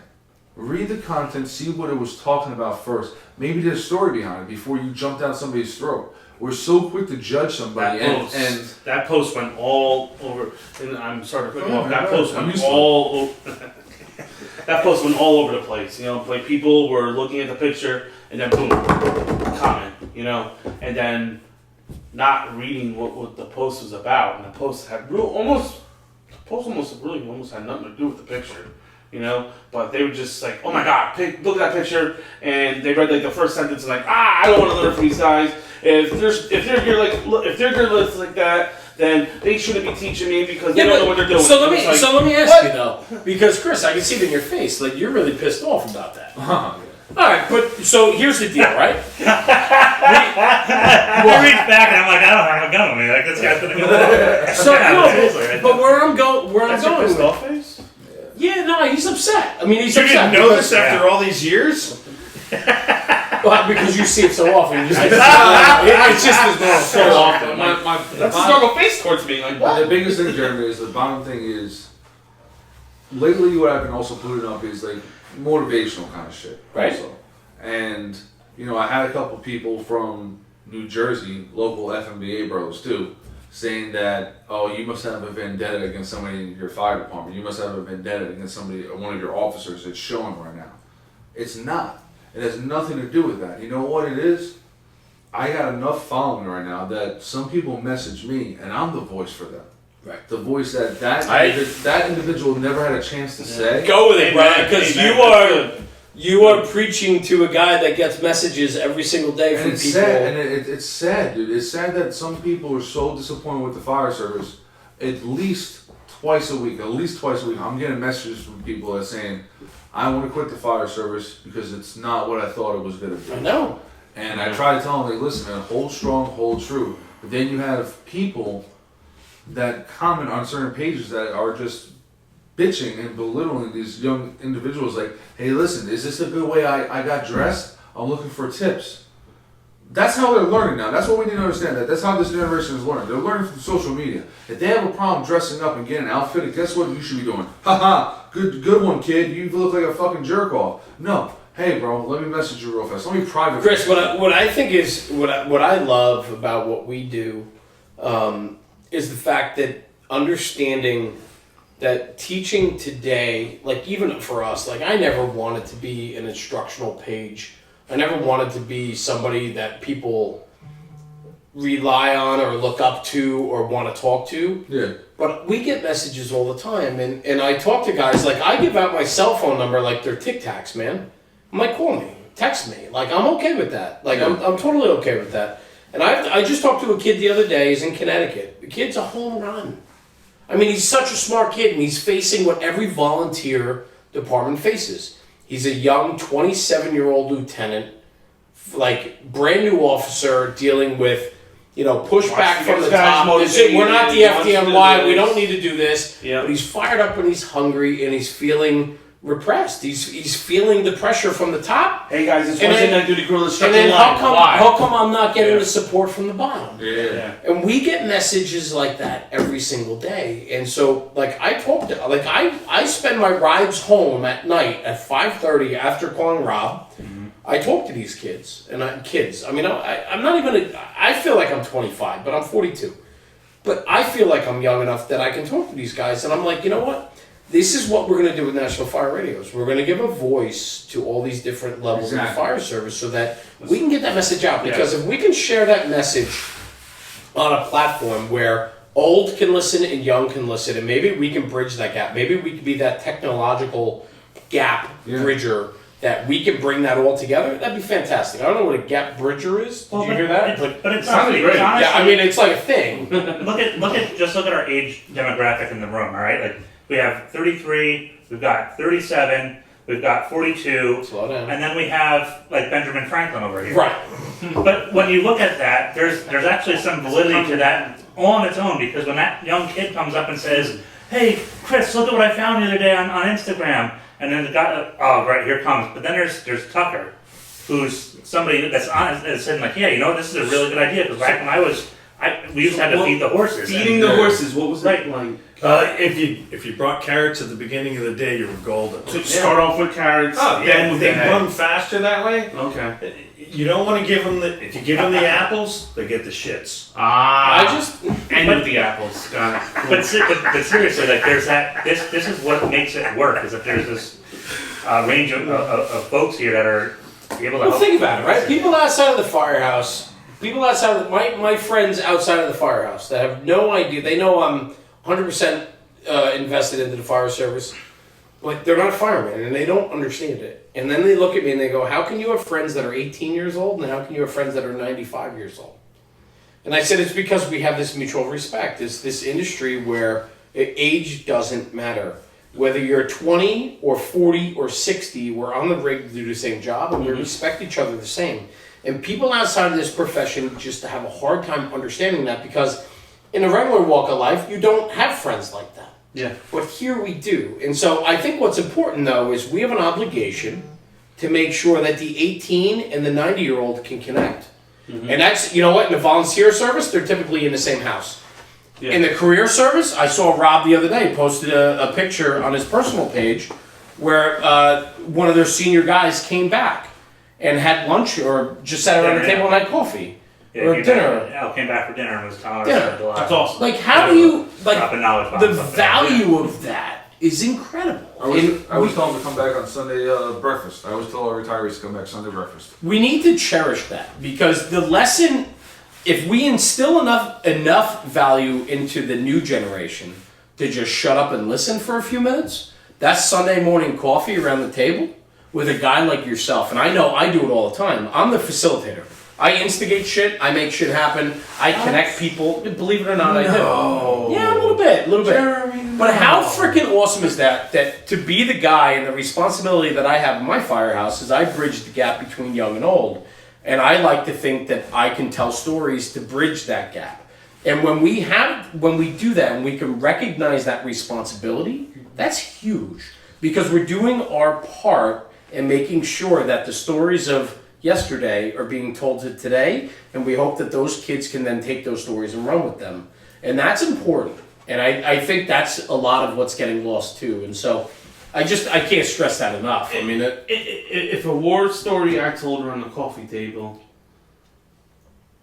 was utilized to save a probie's life or another fire, absolutely, just anybody, just make their life easier, right? Like a probie's life on my Right. job, or Right. Jesus Christ, even a follower on my page's right. on our page's life, then that's great. I did my job, you know, and I you know, agree. like, hey, recognize these signs, or hey, be aware of this. Hey, here's a little snippet of this. Like, hey, be aware of this condition on the roof. Look at this, you know. There's a difference between telling a war story and telling a lesson. Correct. But you can put them both together if You can put that. If If you're you're- good, if yeah. you're- and then that's how you. But that's yeah, what I, keep it the and that's what I lesson. said the other day, because I'll have certain firefighters tell me like, "Yo, man, it was so hot. We stretched up to the second floor. We put the fire out. Man, we went home. We had a great time." Look at me, we flexed. But Put the fire out. if you tell me how you stretched up the stairs, it was a spiral staircase. You had to stretch it this way. You brought X amount of feet into it. Hey, when we got in, the entranceway was on the Bravo side because there was a Cape Cod, and that's why we went up. Most of the Cape Cods in that area this way. That was a lesson. And unfortunately, we have certain individuals flexing, like you just did, man, flexing their muscles. I agree. To be like, hey, I've been there, done that, kid. No, dickhead, all you done is you just fucking happen to be lucky that day. But those- Why don't you teach me a lesson? But those were the guys that were on the line for those 25 years that didn't bring much value to the job. Yeah. The guys that instill the value and the guys that retire and want to come back to the job to tell stories and sit around and have. There's so many guys that enjoy going back to coffee just to have that coffee and the camaraderie that they don't get anymore. Yeah. Then there's the other guys that are like, yeah, I'll fucking go back. Fuck these guys. Like, I'll fucking show up. I'll do this. Blah, blah, blah, blah, blah. I have in my volunteer house. I mean, I have guys that are the biggest naysayers that every time we vote on something in a meeting, they're the no vote. Just because they can be the no vote. Mm-hmm. Like, what a hand job. Like, you know what a hand job is? It's like the old traditional, right? It's like, get out of here. Yeah. Nobody wants it. There's so much... Rob, it's fact. Everybody wants it's more fact. than that. So, like, at the end of the day, no, but that's, listen, a little bit of true Jeremy's coming out right now, but at the end of the day, like, that's it. Like, don't be a handy. Be a squared away guy that wants to instill the values. Don't be the naysayer. Be the pro-sayer. Be the guy that says, I want to go to Sunday morning coffee and tell you how I stretched that line and tell you when I got to the top of the landing and I didn't have my hood on, my ears burned off my face and I knew I still had to go, so I went. Tell those stories because those stories will teach just as much as throwing that ladder or doing VES or stretching that bumper line. Those stories told by a 70-year-old guy around coffee time on Sunday morning let is them know. just as valuable. And let them know that I made that mistake once of, Right. fuck, I forgot my hood that time. Yep. You know? One good story I use. Please. With my probies. We caught a nice mid-afternoon. I was pissed off because it was right during the Notre Dame game. You know, Baby Notre Dame fan. Stupid. Where are you guys at now? Clemson. There goes all of our South Carolina. Yes. There goes all our North Carolina following. Sorry. So we caught a fire in a vacant, like 2 p.m., middle of the friggin' day. So we're going. I tell my probies this all the time. You know, I learn from my mistakes. You know, I made a mistake. I'll man up to it. You know, go walking up, pull up, smoke showing, top floor of a vacant. Go up. I look. I'm the forcible entry irons guy that day on. Jeez. I'm the forcible entry irons guy that day on truck. I go walking up. I look at the door real quick. It's a vacant structure. It's padlocked shut. There's a little hasp with a padlock on it. No doorknob. I'm like, all right, cool. This one's gonna be easy. Right. I stuck my adz end of the Halligan behind the hasp, popped it right off. I stopped sizing up the door at that point. And I took one swing with the Halligan, expecting the door to open up like a normal door would. Because I gave one nice swing right where the handle would be. Where the handle was, it was drilled with big long deck screws shut. So when I swung the Halligan, the bolts for the Jesus Christ, I'm having a brain fart. The bolts that where the hinges are were taken out. So when I swung the Halligan, the door opened opposite. Okay. Totally threw me off. I almost landed on my ass, face first, you know, totally threw me off. Not expecting the door opening up opposite of what it normally would. I was like, oh my God, you know. But hey, I learned from that, you know. Like, don't stop sizing the door off. Once I pop that hasp off, continue sizing up that door, looking at what I had and everything. And that's hey, I'll never make that mistake again. And that's one thing I impose on my probies right now. You know, like I teach the kid, I teach the guy, all the firefighter 1 students that, like, hey, I did that, continue sizing up your door. I teach my probies in the firehouse, hey, continue sizing up the door. How about, you know what, in 25 years from now, when you go back for coffee on a Sunday morning, That's a story that's going to you're come going up. to tell the you know? story. And a nice. But it's a lesson. It's not just a story. It's a lesson. It's a lesson. Agree. And there's I agree. But that's the thing, dude. There's a big fucking difference. And it was a that simple story, simple people room wanna off for the hear war vacant. stories versus Yep. teaching a lesson. Yep. And that's something that, fortunately enough, we've learned over the years that we had in our firehouse. We had senior firefighters telling us stories to be like, yeah, kid, I've done that. I'm fucking cool. Versus the guy who was a true firefighter and took us to the side and said, listen, I did this, it didn't work for me.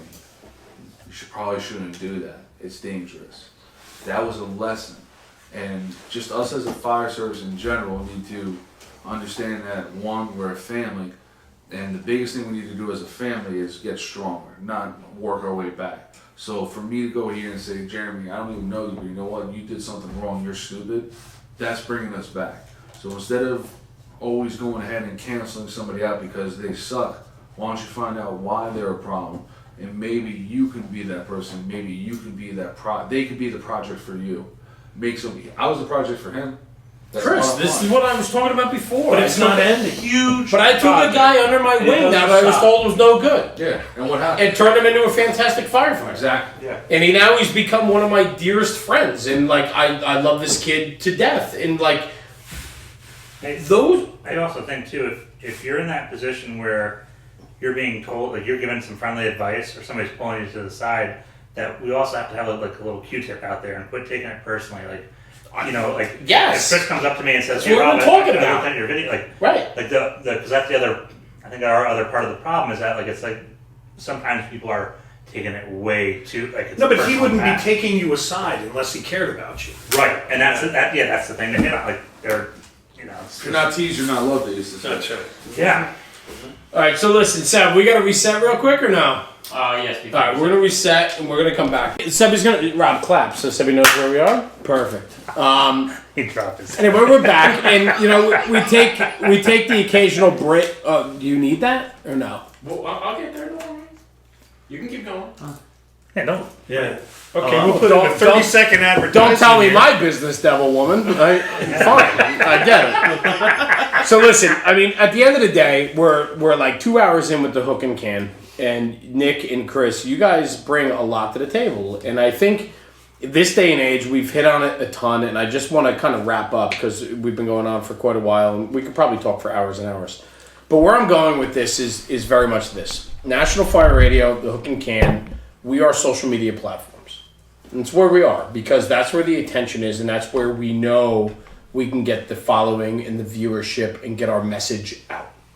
And so going forward for the hook and can, like we kind of just talked about it off air, but let's talk about it on air for a few minutes. Like, what's next for you guys? Like, I know, Chris, you and I have had many a beers and we've chatted many of times about this and we always end up laughing and telling stories, but you guys very much want to instruct, and I know you instruct on the county level, but as the hook and can, you guys are putting out a ton of terrific content that's helping the fire service and shaping the newer generations and crafting the older generations. So, like, where do you guys want to go with this? What are we doing? I mean, I think we're going to continue, like we talked about off air, we're going to continue, and Chris will elaborate, we're going to continue putting that content out there. Awesome. And a lot with that content is that real world, you know, hey, this is the real world, this is how it's done. One guy's throwing a 24-footer, you know, one guy's stretching this line, and we're stretching and we're putting these fires out in vacants, you know,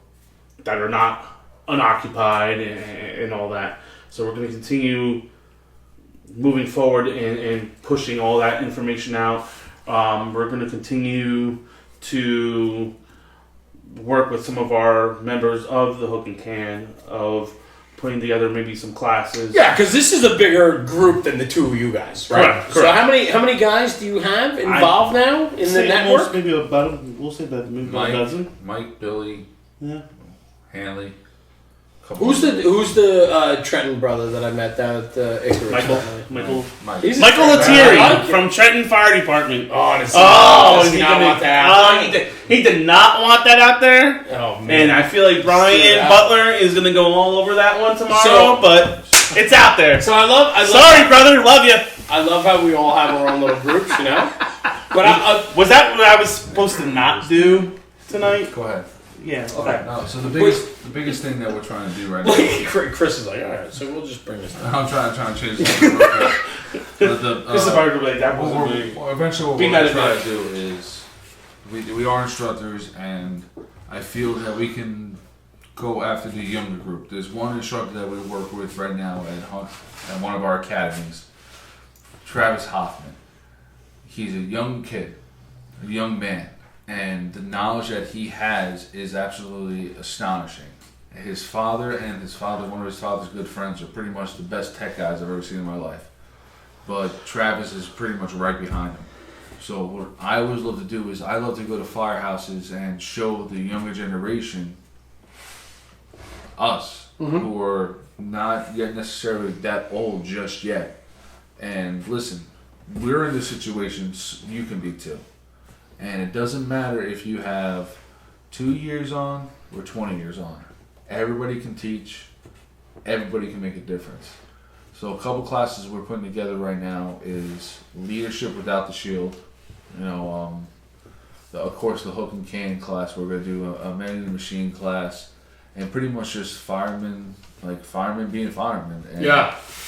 bottom line is, you have to understand the heritage that we came from. I love the history. I love looking at our old archives at headquarters. You know, going back to the books they actually used to write down what the calls were when they fed the horses Absolutely. and everything else. You know, We the spiral talk about that all the time. the spiral staircase. Why is the spiral staircase there? ask the new guys. I have no clue. That's because the horses couldn't follow them up. Right. In order to know where we're going in the future, we need to know where we were in the past. And unfortunately, with some firefighters today, is they're losing that. And the reason why the newer generation is losing that is because the older generation is not teaching that. The bottom line is, with everything going on today, you can bitch and complain about this newer generation and everything else, but without us teaching them, guess what? Our heritage, our livelihood, and everything else is going to go to shit. So instead of bitching about it, what we need to do is embrace it and embrace the fact that what they're learning and how they're learning and understand the matters. So that's what we're going to do eventually. I would love to go to different fire departments, Love it. talk to them, understand their heritage, and just give them like a little. Like, I'm not talking about even like a class. Just, you know what, on a duty crew night that you do, we'll come there, we'll talk to you, we'll shoot the shit, and honestly, I feel like that's the best way to do it, because our passion for the fire service, right now, even when we're talking to you, our passion for the fire service, if we talk to you for at least 30 minutes, I guarantee you we're going to change your mentality about the fire service. And that's what I want. If I can change one person, that person changes one person, that person changes one person, next thing you know, we change the world. And you know what, Chris, you're dead on with that. And I think what's awesome about that is one thing just in the fire service inherently, it's contagious. Mm-hmm. You get a guy in the firehouse that loves the craft and loves the job and wants to train. The next guy wants to train and love the craft, and the next guy and the next guy. It's contagious, and that's why detrimentally it can go the other way too. And so we have to be careful of that, and we have to police that. But at the end of the day, when you get the right amount of guys in there that are always there for the right reasons, you have a good company and a squared away culture.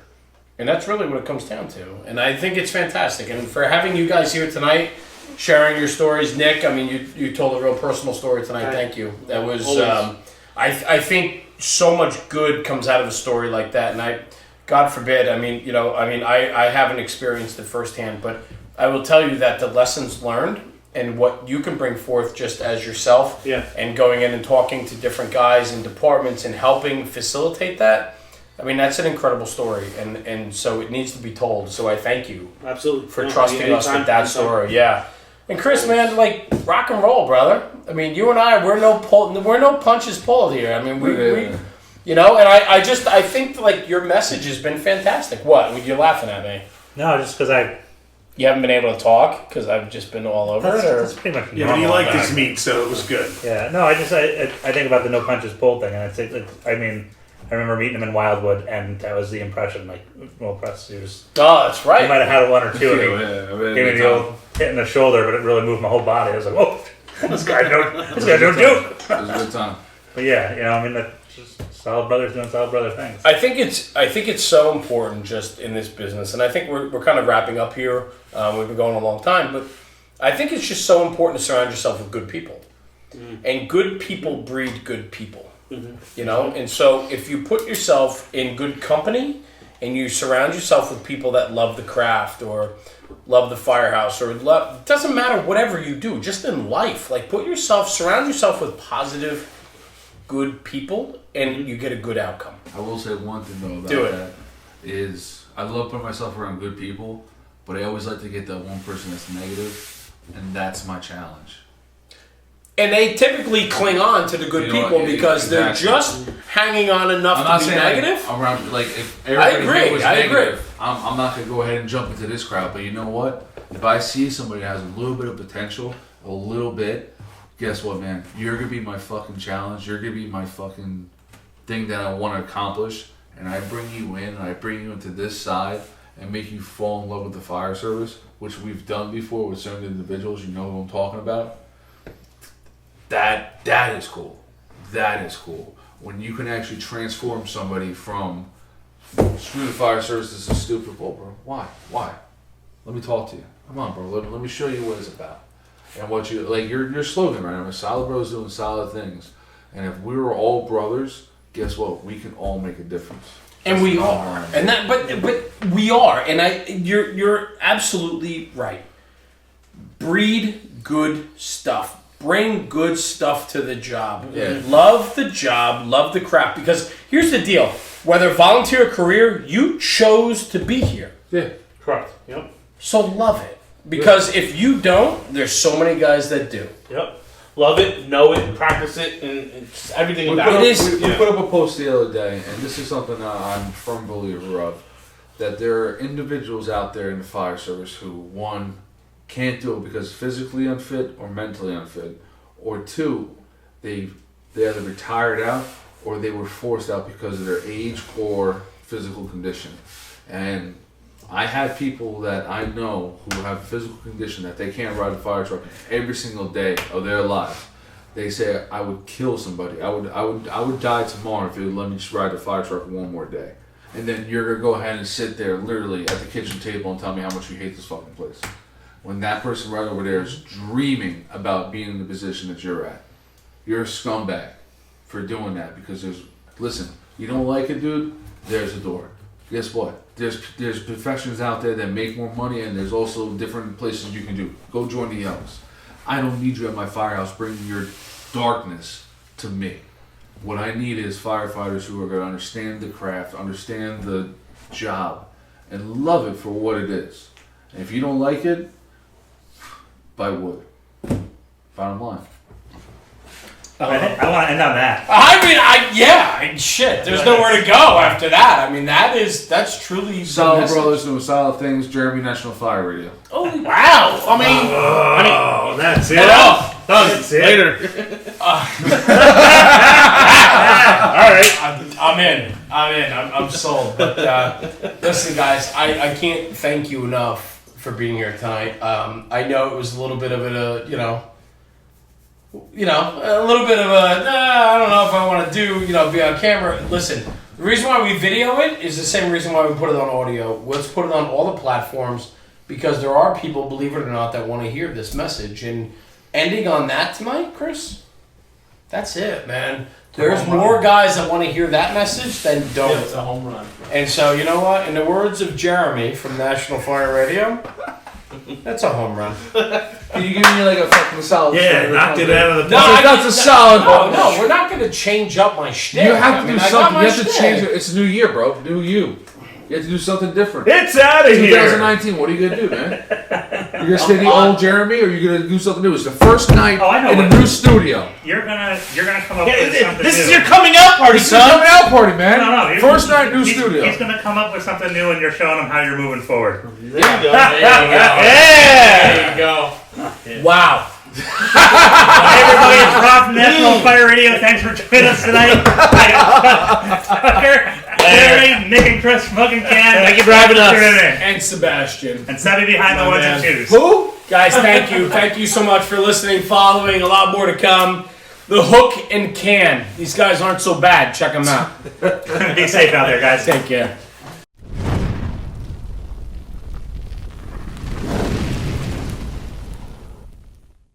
Fuckers. That was good, man. Hey. Jeez, like shaking a bunch of bananas. Look at the size of that fucking hand. God damn it. Thanks, brother.